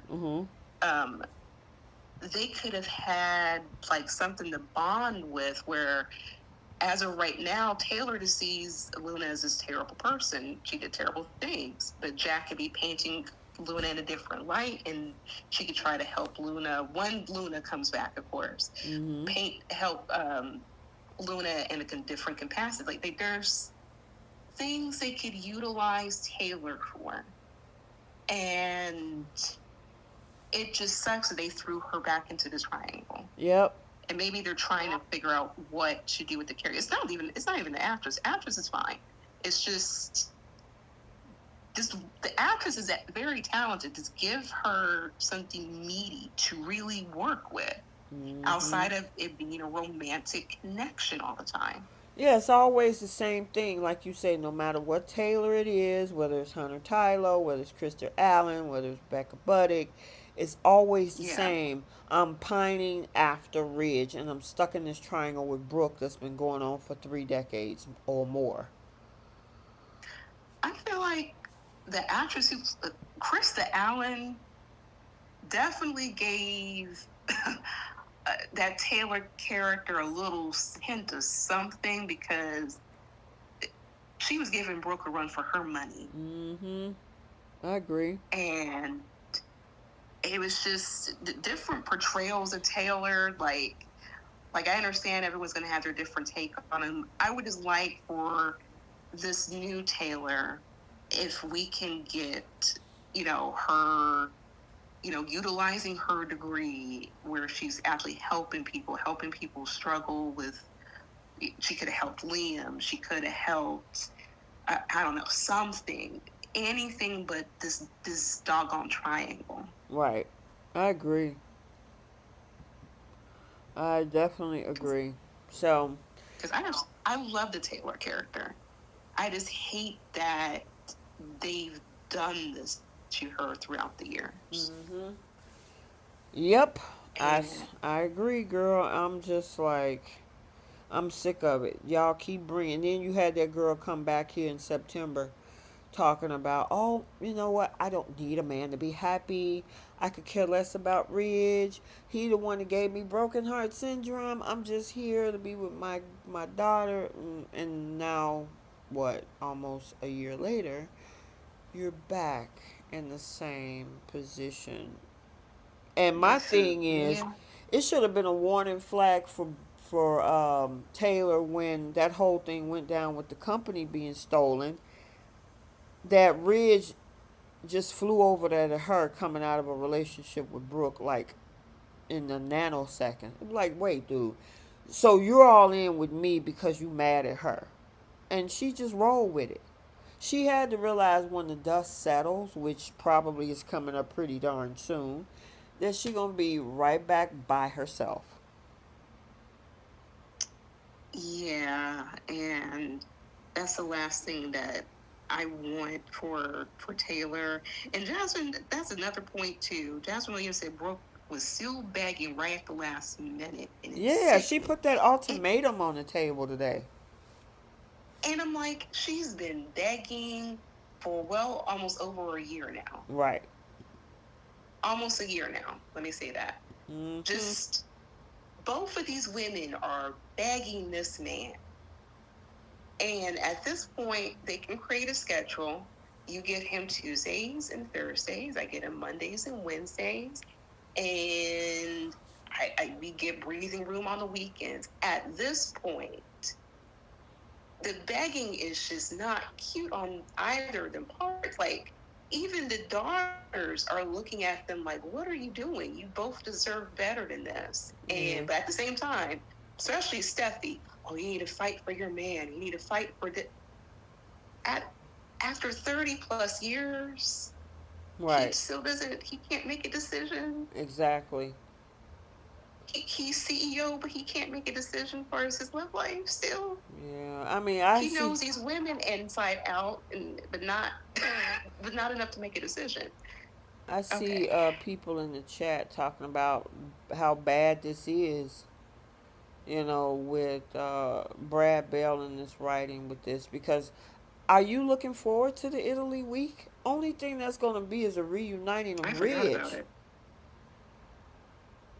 I completely forgot about it. If I'm That's coming up next week, the week of the 28th. Yeah.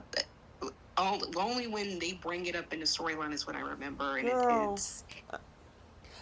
the ratings were higher during the whole Liam thing, with the brain situation. And I'm assuming that just because they're in Italy, well, at least I hope, that we still figure out what's going on with Grace back in LA, which will definitely give us a little bit of something else to watch, because I'm not feeling this whole reuniting possibly with Ridge and Brooke, allegedly. I'm going to say that.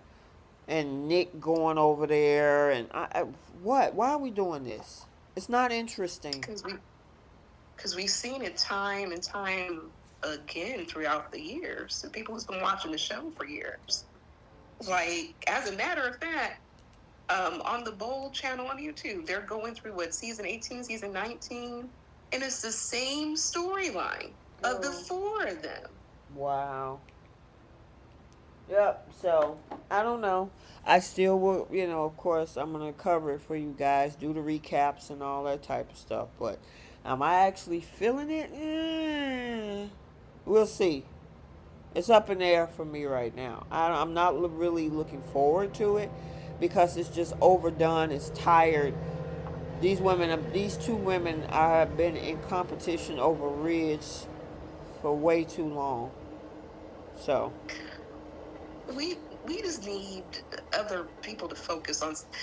They need to have competition, other fashion houses to try to give them a run for their money, and versus them battling it out within the company. Like, Red should be going toe to toe with the competition. Mm-hmm. Like, and I understand Daytime is going to have like an element where they touch on romantic stuff. That's fine, but give us something we can sink our teeth into. It's like romance and then medical issues. Romance and someone is on the line. Then romance and then another medical. It's we could write it ourselves. Yeah, girl.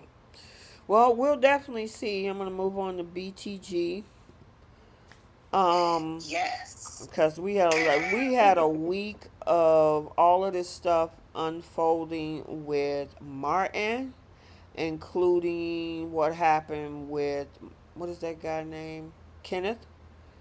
And then, of course, Nicole finding out about it.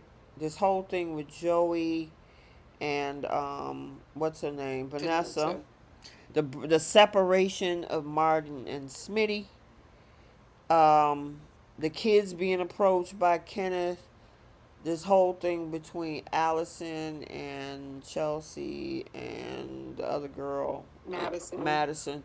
So it was a lot of moving parts. This whole cat thing. I'm telling you, Sheesh. Ooh, cat. Yeah. Bold, please take notes. But this was a great week. Like, and they knocked it out of the park yet again. Poor Martin. That's all I can think about for this past week. Yeah. This was a series of unfortunate events, and it's just been a domino effect in these other relationships now too. And I don't know what Martin was going to try to accomplish with the press conference, because all that would have done was put him behind bars. It would have blew that whole family apart because they also were complicit Exactly. in. I mean, it was so many people attached to this one night. I mean, you had the Exactly. chief of police. You had that other guy that was retiring. What's his name? Uh, Which one?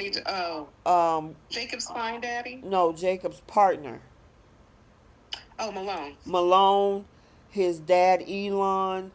Mm-hmm. Bill was a part of it. Ted was a part of it. Anita and Vernon knew about it. It was so Yeah. many other people attached to this that by him going public, that would have destroyed a lot of folks. Yeah. It would have been a spectacle. And on top of that, he's a congressman, and he would have lost his job. There would have, and then on top of that, he would have been in jail. Then what was going to happen to his kids? Like, Right. I think he was just trying to, breathe. He was trying to clear his conscience. And he's a congressman, so all he does is really just make a lot of speeches for the most part, and speaks to the public. So he was trying to do what he knows best, but in this case, it just wasn't the best decision. But I understand he went into very protective mode, because I'm looking at the top left hand side. Mm-hmm. Kenneth was approaching the kids. Exactly. Yeah. Yeah. There, Kenneth wouldn't have made it. First of all, you going near my daughter now? Yeah, he wouldn't have made it. Yeah. He I wouldn't have made mean, it. I gotta give credit to what's the daughter name? Samantha, the Samantha. 30-year-old. Yeah, I gotta give credit to Samantha because she took accountability. She was like, I knew I had no business talking to a stranger. Whereas Tyrell fought tooth and nail for bringing a man up in the house. And he's the oldest. Right, and I'm thinking to myself, like, listen, I would be not a happy person if my son brought a strange man, especially one, obviously, that was a threat. But any strange person in my house. Right, without my knowledge, my Exactly. permission. And on And top of that, that man had a whole bandage on his face that was already sketchy to begin with. And Tyrell's just being naive, like, this is what. And I also think they were telling a lot of different messages with this storyline, like, hey, watch what your kids are doing, especially online, and who they chat with. right. And warn your kids about the dangers of, like, meeting different strangers. I think the terrifying one was when Kenneth met up with Samantha at the park, because he could have kidnapped her. He could have took her Mm-hmm. and used her for ransom. That is terrifying. Yeah, that was bad. That was bad. And I mean, honestly, it kicked in like, dang, this is the stuff that they talked to us at school about. This is the stuff that you all told us about. And I don't know, for whatever reason, I thought it was okay to help this man with his phone. Yeah, and like, he could have put something in your phone. Mm-hmm. Like, you can't trust anybody with nothing now. But this man was way too close to that girl's personal space. Yep. Him being a grown man, and that's a child. I know Right. the actress is 30, but Samantha, the character, is a child. But that is terrifying. I'm glad that she said, hey, I knew better. I should have done better. I'm sorry. She acknowledged her missteps, and that's very mature. Mm-hmm. But this is how Martin knew right then this has gone too far. Right, I Which agree. it really has. As soon as he saw Kenny pose as like a waiter at the country club, he should have had security. He should have, way before Smitty was trying to investigate and talk to the police about what was going on, he should have told Smitty then at the very latest. I don't like how things have unraveled. I understand there's no handbook of how to deal with the situation. I think Martin and Vernon and even Anita were trying to keep this as quiet as possible, and I wish that Nicole would kind of understand that part. Mm-hmm. I don't think it had nothing to do with their image. I think they were trying to just make sure Martin didn't go to jail for defending himself. Right. I think Vernon made a misstep by trying to clean it up and getting all these other moving parts involved because he couldn't contain these moving parts. Everybody was trying to do what they wanted to do. Yeah, the thing is, he really didn't remember what happened. A lot of this stuff was stuck in his subconscious. And then I guess all the way, because remember, he was having nightmares, but he didn't know what was happening. So I don't know. Am I remembering this properly? Because I thought he was just getting bits and pieces. I think when he going through that, like, I think when anyone goes through something traumatic, they push it so far in their mind and try to really move past it. I think it eventually just slowly popped up like nightmares. Like, when you harbor a secret for so long, it's like your subconscious is telling you, hey, this needs to come out. You need to say something in order for you to breathe, in order for you to, you know, gain, you know, clarity. I think that's what that could have boiled down to. And I understand Nicole could have helped out with that, or any therapist, but she wasn't given the opportunity. I just feel bad for Martin because this is not something he wanted to be in. It's just a bad scenario all the way around. And I think the cleanup part was the misstep primarily on Vernon's part. Right. I agree with that. I mean, it was so. I will say what was funny was when Bill got up there and did a whole going through his childhood moment. I was like, and then when they got that message that, you know, Kenny was gone, I'm just glad we finally got the answer to what happened 2 years ago. Yeah. Because we have been waiting for that since February. The part I'm not understanding is Ted's role in all of this. Why would he help Kenny and get... What was the purpose of the plastic surgery? I don't know. And because his face was messed. It was bashed in. I think. Remember, he was saying that he kept not only, I guess, stabbing the first guy, but Martin messed that other guy's face up so badly, and so that's why he had the repair done. So I wouldn't help him. That's but girl, but that's what they did. So I don't know if that was part to keep quiet. Maybe he was gonna go public to say this man brutalized my face, and so maybe that was part of a settlement deal. I'm assuming maybe. Because with a man like that, if he lived with a face like that, they're going to be like, what happened to him? It would be look. And of course, he would have started singing that Senator Martin Dupree, or Richardson, I should say, was the one that did this. And that would have been that would have opened the door to the scandal. So I think they did that as part of we'll fix your face to get, I get that part, Mm-hmm. but he fixed this man's face to the point where Vernon and Martin didn't recognize him. But I'm like, Ted, you were at the same country club. You saw this man. You don't remember the work that you did? Girl, unless that was a That writing oopsie. Yeah, I mean they've made a few little writing oopsies thus far, but it's not been too big. But this right here was one of them. Like, you didn't recognize the work that you did, especially since it affects your child.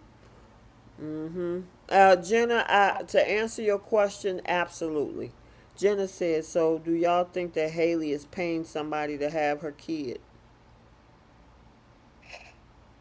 Yeah. I saw that in today's episode. She was like, are you okay?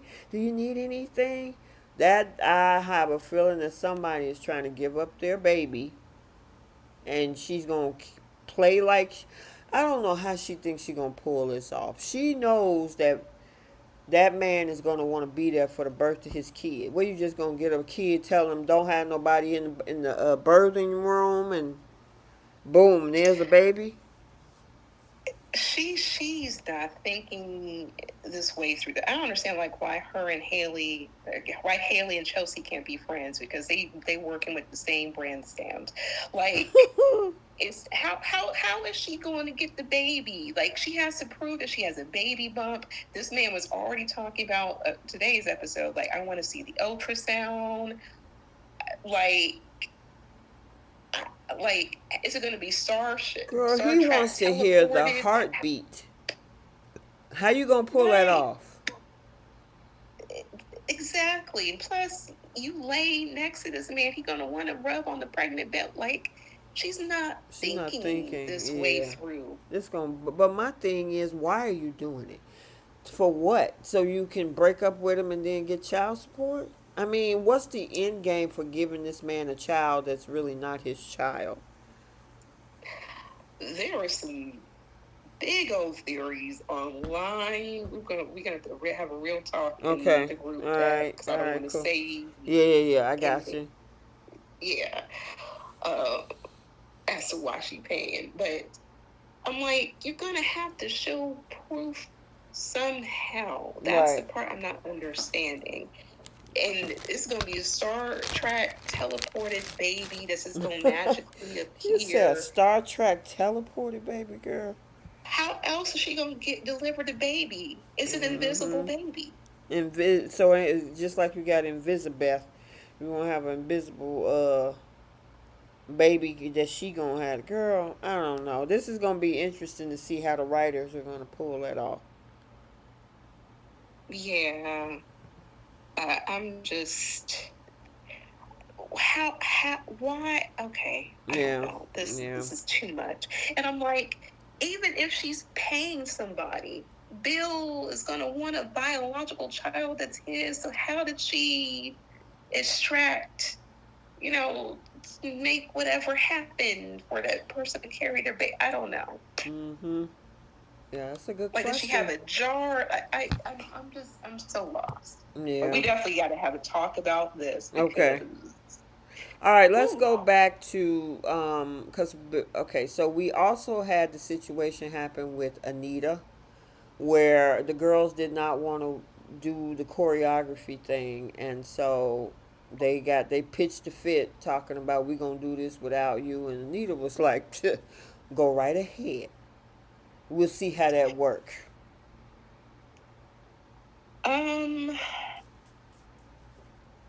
I respect Anita for that, because for one, she's flipping the bill for most of this, and she is just making suggestions just to try to,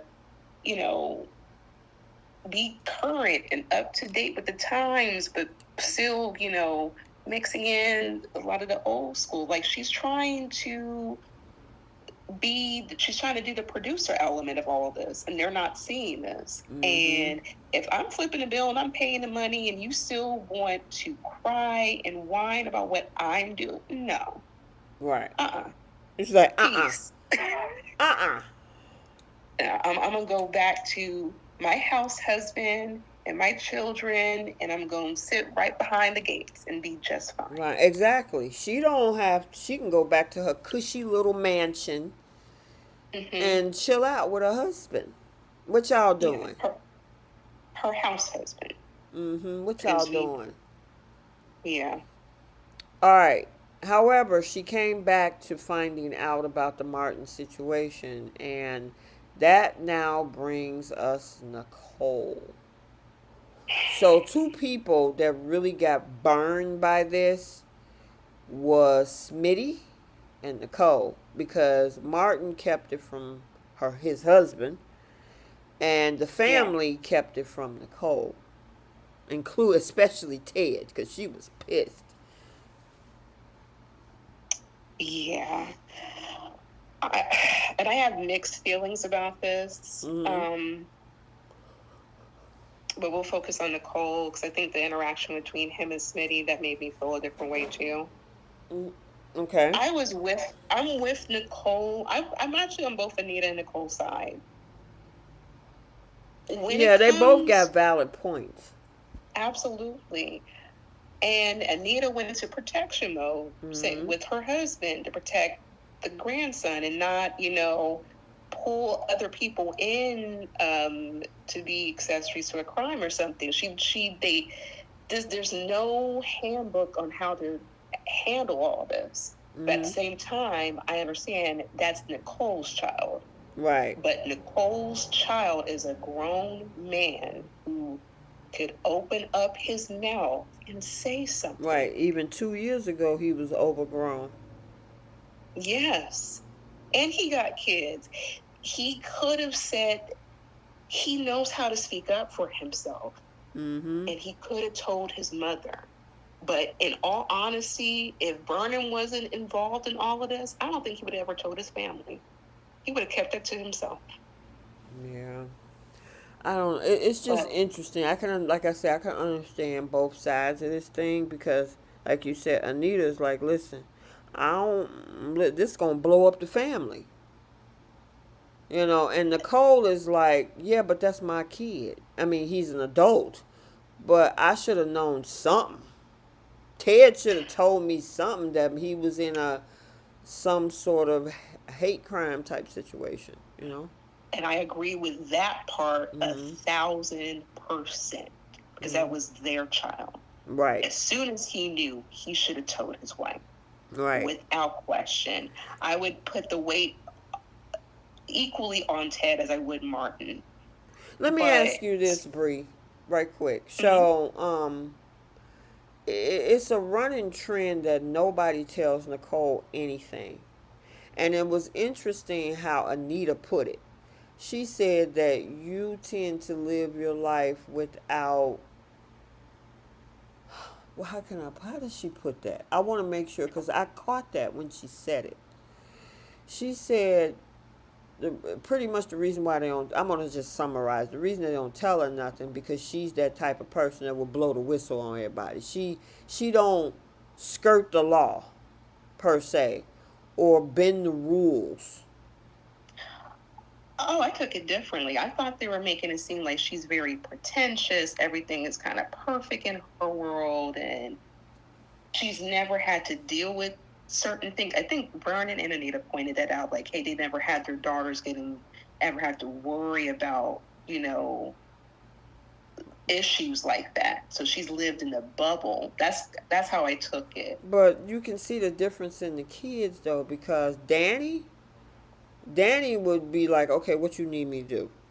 Whereas Nicole is like, oh no, why are we doing this? This is wrong. That type of thing. And I get that.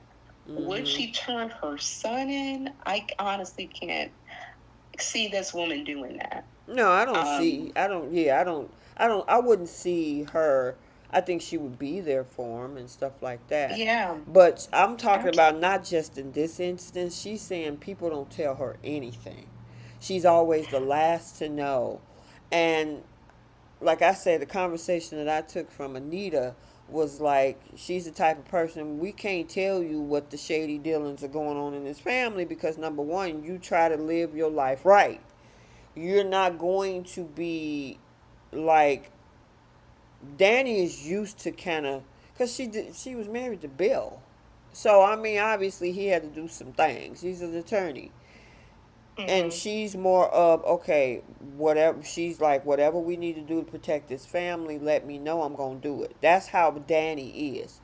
Even if it means you got to keep stuff on the hush hush, or, you know, if we got to bend the rules, I'm okay with it as long as it protect the family. Whereas Nicole is like, that's not right. I'm going to call you out. So. Yeah. I'm. Like Jenna How do I say says, this? she's very judgmental.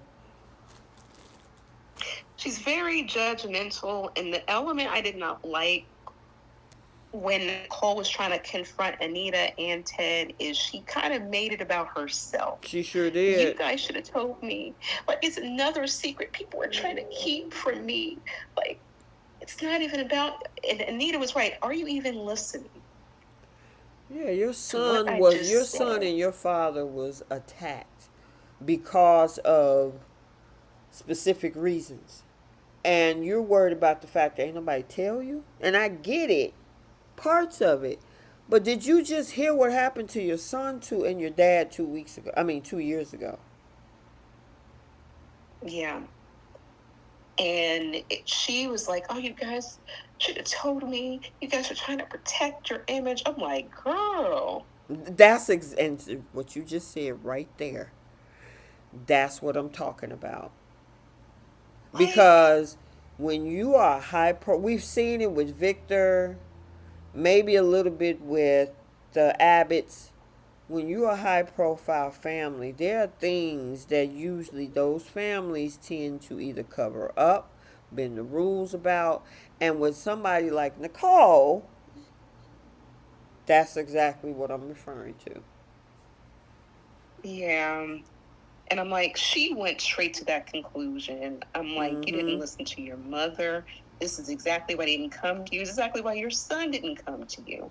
Like, nobody was thinking about an image. They were trying to protect the family. They were trying to make sure they weren't accessories to a crime, even though it was self-defense. They were trying to protect Martin. Like, they went above and beyond to protect her son. Yep. It's hard to root for Nicole when she makes those statements. And my thing is, Nicole has every right, but I think the people who really should have made her aware 2 years ago was Ted and Martin. They chose to leave her out of it. Yeah. And they all agreed this is what needed to happen, even though Martin didn't know that Ted was involved until a couple of months ago. Right. But, and my question is, what all would she have been able to do? Nothing but counsel him, but knowing, because of all of it, because there was a lot of, besides knowing what happened, there was a cover up. So, I mean, he unalived a man and it's been covered up. You fixed the face, your daddy fixed the face of another thing, and then Bill jumped in it, then the Malone jumped in it. Was Nicole actually going to sit back and keep all that a secret? That's the question. And they knew she wouldn't. She wouldn't have been able to deal with that. No. But she has a very pretentious, like, stank attitude. I had to use that. She does. she does. And it's like, why does this happen to me? And everyone keeps secrets from me. Why is no one listening to me or talking to me? Girl, this is why. The only person who puts up with you is really Vanessa. The fact that Ted still wants you, like, says something. I don't see the appeal. I see why he cheated sometimes, because the things that come out of this woman's mouth. And granted, obviously, Ted is falling into stupid circumstances that make him look bad. like the taking Oh home yeah. of Leslie and all that old kind of stuff, or letting the girl in his place, even though he don't want her there, but you still let her in and have a conversation. It's dumb. Yeah. Okay. However, this whole scenario could have been nipped in the bud. Granted, he was wrong for cheating on her 30 years ago. Now, he kept it a secret. He's been paying it off. But in the meantime, been keeping this marriage together. You need to deal with the fact of him keeping that a secret. Now, there's a love child that came out of that when it comes to Eva. But I Yeah. don't know. Do you think that marriage is salvageable if she wanted to be? Thank you. That part. I think she was looking for an excuse because even Ted was saying what last week she doesn't care for the like talk or discuss anything or try to make things work, go to counseling, nothing. She's not trying to find ways to repair that marriage. And she was already trying to dance around like stepping away from the marriage or taking a separation or something. So she's going to use this as her get out of jail free card, and I guess file for divorce now. But I just don't like how she's making this whole situation. She's making it about herself. That's at least how that comes off to me. Even when it came to Danny and Andre, she was making it about herself. Right, that she didn't tell her about. It was like, what's she going? She don't have to tell you who she's sleeping with. Exactly. Like she is very self-absorbed at times. And maybe that's why she doesn't come off as relatable for even her son to come out to her for help. Like he acknowledges her that she's mom, but can he relate to her? No. Not enough to. And she's a whole therapist. You would think Do you think that's where Kat get her attitude from? I think it's from both of her parents. Okay. I think it's a mix of both. But I think that Kat is not. I feel like the difference with Kat is she can kind of put her feelings to the side when it comes to certain things, like the interactions that she has with Chelsea and the things that happens within her family. She gets into protective mode, and it seems like they'll gladly tell her things. But does she have moments where she has to bulldoze to get information? Yes. But she at least goes after, tries to get the information. She doesn't just play victim and say, oh, why didn't you tell me this? Nobody tells me anything. So. Sean Digital Products says, do y'all think Leslie stole Nicole's baby and Eva and she are actually twin girls? I've been saying that since, how long I've been saying that to you? I think since last the 3-4 show months started. Yes. I fully believe that. Plus, the girls have the same birth month. They're a couple of weeks apart. The same complexion. I mean, every ounce of that. They look like they could be fraternal twins. I'm wondering if that's going to come out, though. I think that something's going to come out where they find out they're fraternal twins. But for right now, they're sisters. Kat will never acknowledge that, but I understand why. But at least for now that they're sisters. But I feel like Eva has more of an emotional pull with Nicole than she does Leslie. Indigo Blue said, I don't think Eva is even Ted's daughter. Ooh. Uh-oh. You think she has a different father? I mean, they did. Well, and that's another sketchy thing, too, because the way that Leslie got that DNA results, remember she called a friend and she got Ted's DNA somehow? She's like, oh, I need a favor. And they ran a DNA test. Eva got the letter as far as the results of the DNA test. But you know, that could have been doctored. Like, you know, anything is possible. They definitely left that door open. Right. Anything is possible, so you just never know. Yeah. Um, And Go ahead. yeah, but I do agree with that. And you're brand new. I don't think I've seen your name before. Yeah, Thank you, welcome Shan. in. Welcome in, Shan. Okay, and then what did you think about, I don't want to move too much into this week, but the moment that that Martin told Smitty everything, Smitty kicked him out. Do you think that he should have? Because I know Samantha was begging to keep her pops in the house. Um, if it was any other couple scenario, I think,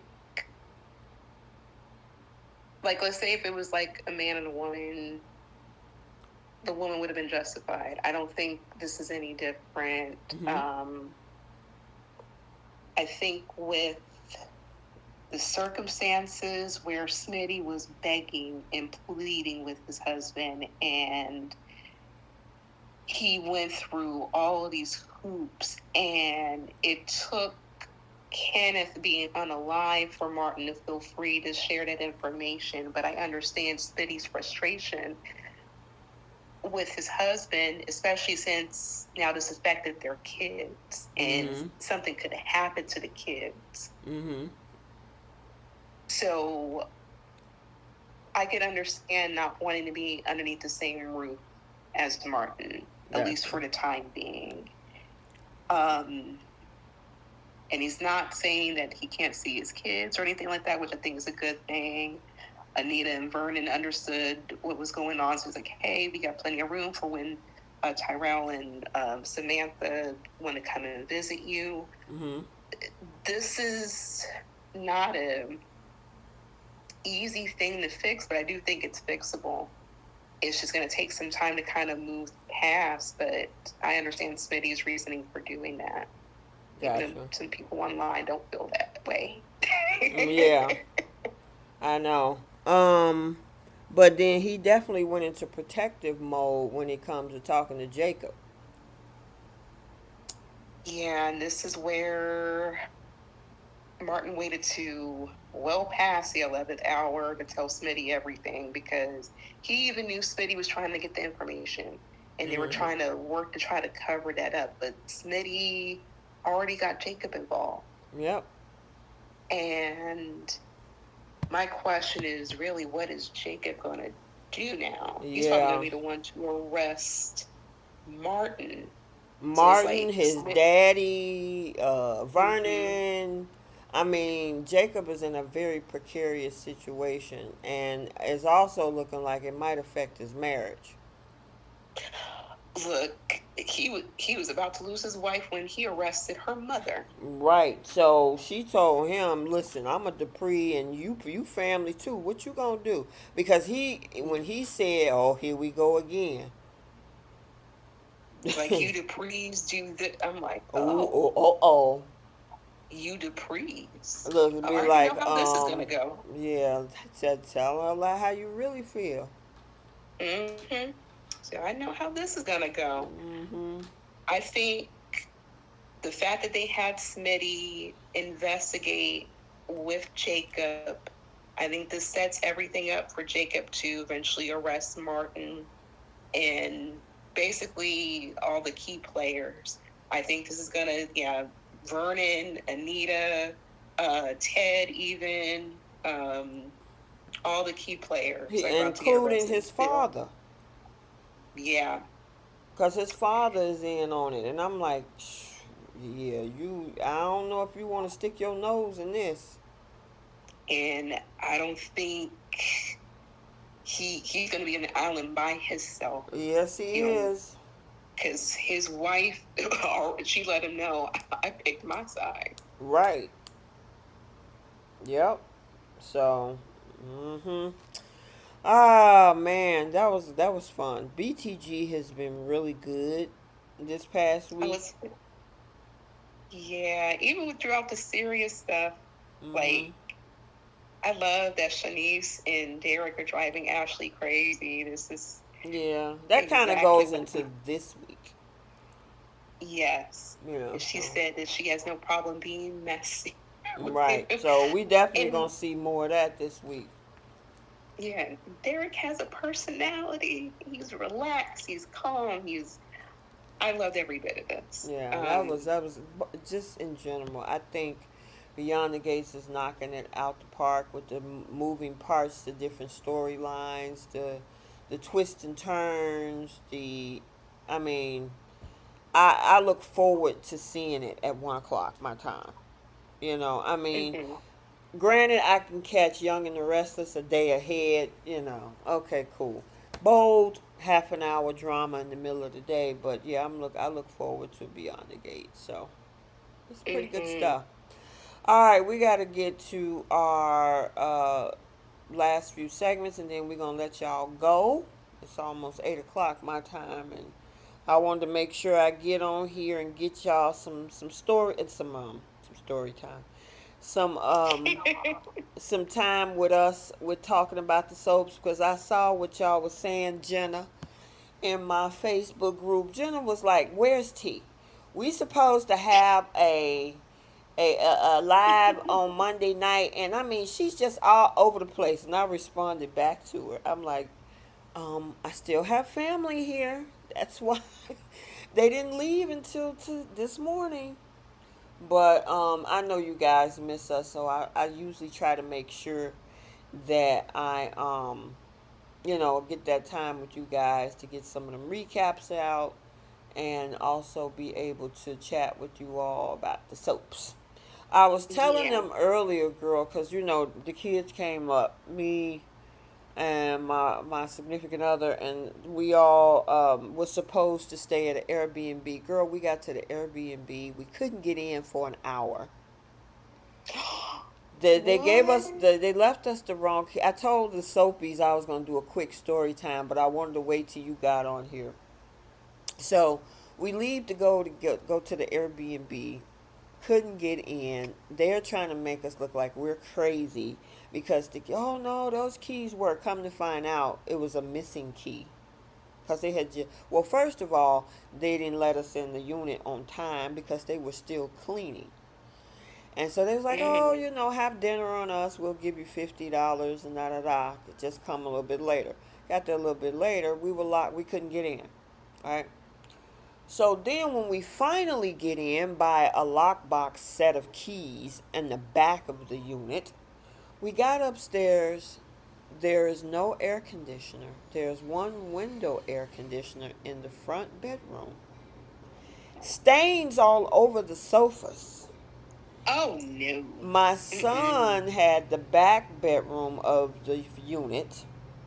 He lifted up and there was a big old brown stain in the mattress. Oh no. Uh-uh. And I started taking pictures. I'm totally misrepresented. Girl, the pictures on the Yeah. thing, I'm like, oh yeah, this is perfect. It's right where we want to be, next to the water, blah, blah, blah, blah, right? Girl, it was a total disaster. Total Yeah. disaster. There were bugs crawling in the cabinet. Doors to the Oh cabinet was no. hanging off. The shower curtain in the bathroom, it wasn't on like a holder. It was laying on something. So technically, it could have just rolled off. We pulled back the shower curtain. There's a big dark stain in the tub. What were they doing? Girl, it was an absolute disaster. We left. We didn't stay. I fought with the owner.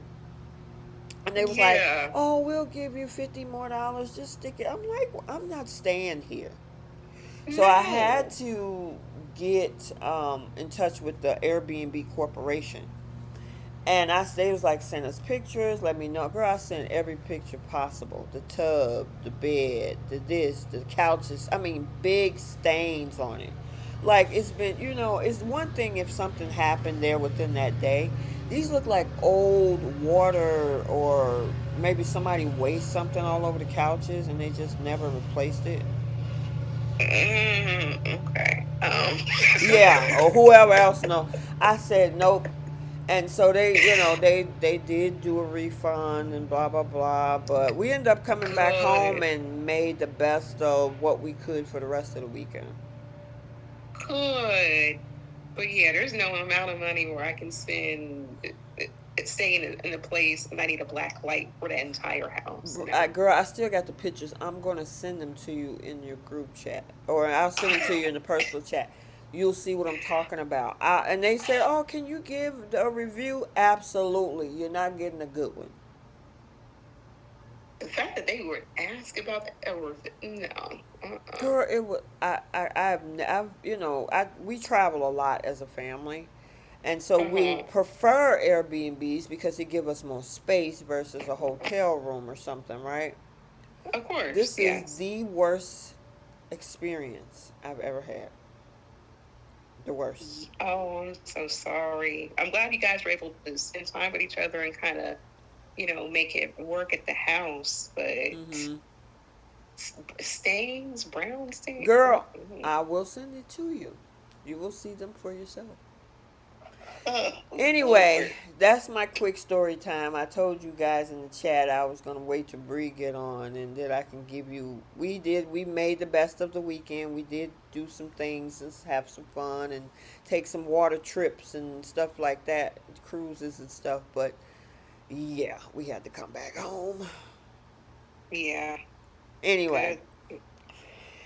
Oh, girl. All right, let's do our flip the script. So what you flipping on Y&R?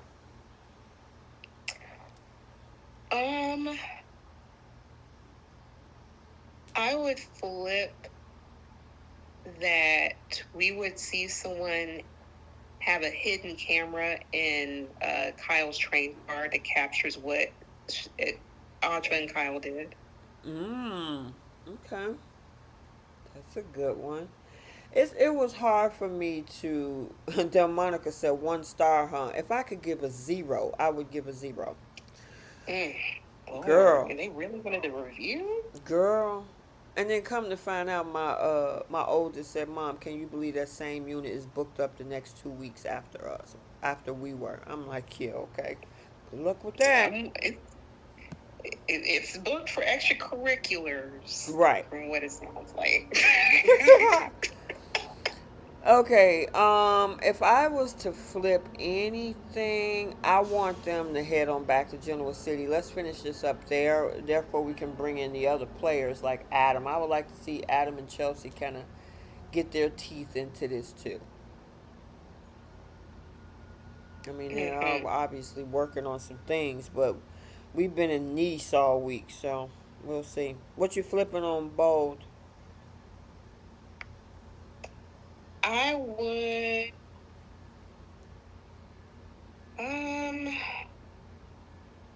I can't really think of anything to flip besides I wanted someone to listen in on Grace's conversations.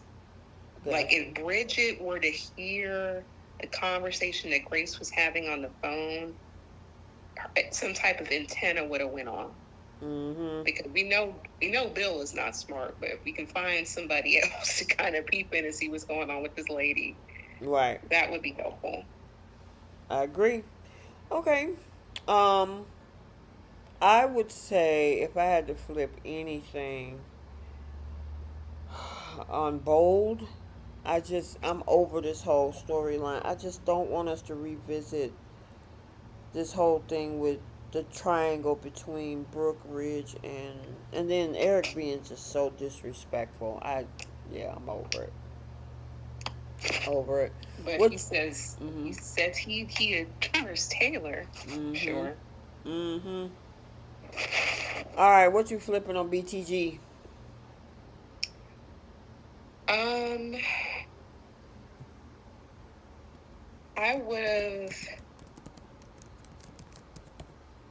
I think it was actually a perfect week, to be very honest with you. I can't it think was of good, wasn't to it? really flip. I kind of wish if I had to flip anything that Nicole wouldn't have made it about herself. She needs to tone it down and just look at everything that has happened. Be objective. I know you mad, ain't nobody tell you nothing. I get that part. But your son and your dad was attacked. Yeah. And you making this about you. Yeah, she needs some sensitivity training. Mm-hmm. All right, who's taking seats on Y&R? Lily. Absolutely, Lily. And I'm going to put Audra and Kyle in a seat too, because it's just like, whatever. Yeah. Mm-hmm. Yeah, they all three of them. I'm good with that. Yep. Who's taking a seat on Bold? Bill, without question, like, sir, you paid a cardiologist to work on your child's head. Oh man. I don't know. I'm gonna have Ivy take a seat. Well, no, because that was part of today's episode. Let me go back to last week. If I said, let me think. Well, that was on Monday's episode, so I'm gonna have Hope and Steffi take a seat for trying to stop Bill from seeing his son. It's like, y'all, how y'all gonna stop this man from seeing his son? Yeah. So, all right, and then taking a seat on BTG. As much as I feel for him, Martin's going to need to take a seat, take a step back, and reflect, because this secret is a domino effect to these different marriages. It's affecting Ted and Nicole's marriage, even though they already had a big issue to deal with. And now Jacob and Naomi's marriage, his own marriage. Yep. He just needs to take a second to finally just breathe again. So I'm going to have him take a seat and do that.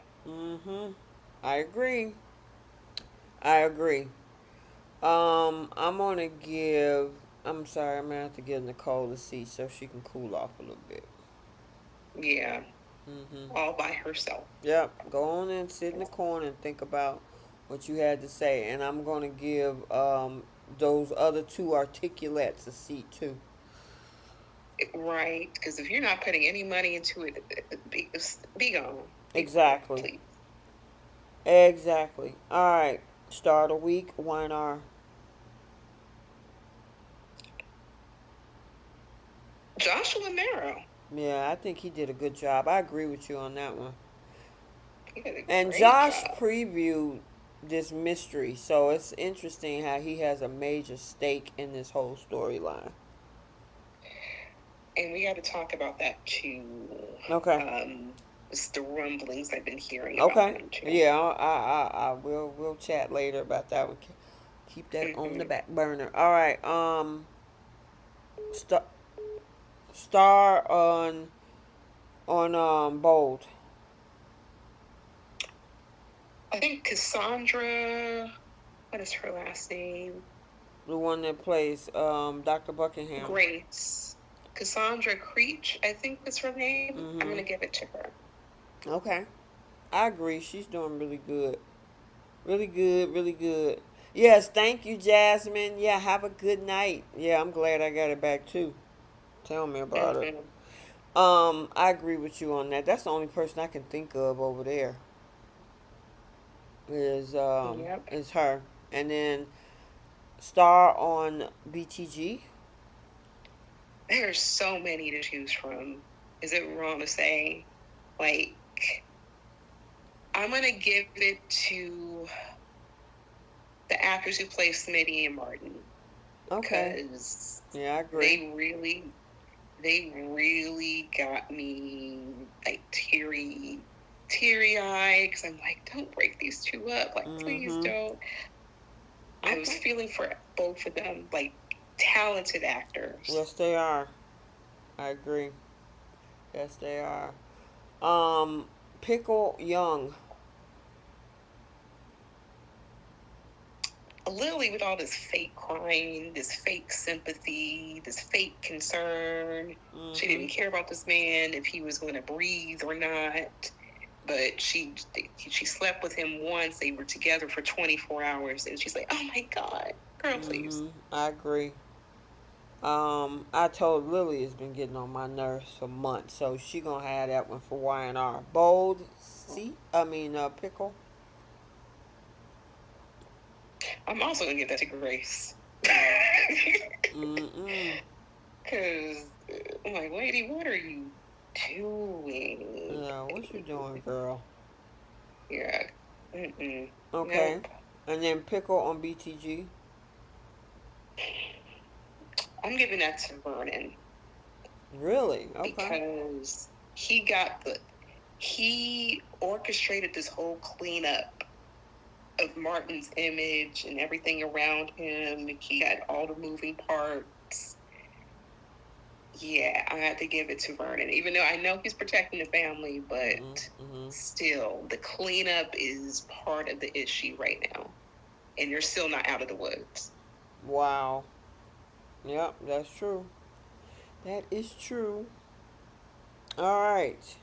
And I agree with you. I'm gonna throw Nicole in that pickle too. I mean, she's been getting low marks. I understand, but yeah. Yeah, All right, and then the Simp Olympics. Do we have any Simps Mm. this week? I'm gonna put Sharon at number one at platinum this week. Oh, because she decided to open her mouth and get herself locked up again. She was gonna go down the mountain. Yeah, that's true. It's going above and beyond to impress Nick.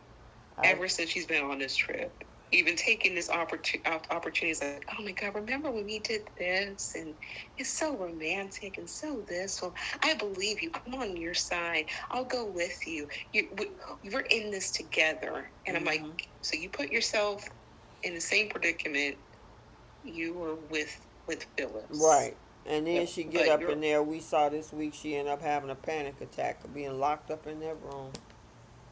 Yeah, I'm like, all for Nick, and he don't want you. Okay.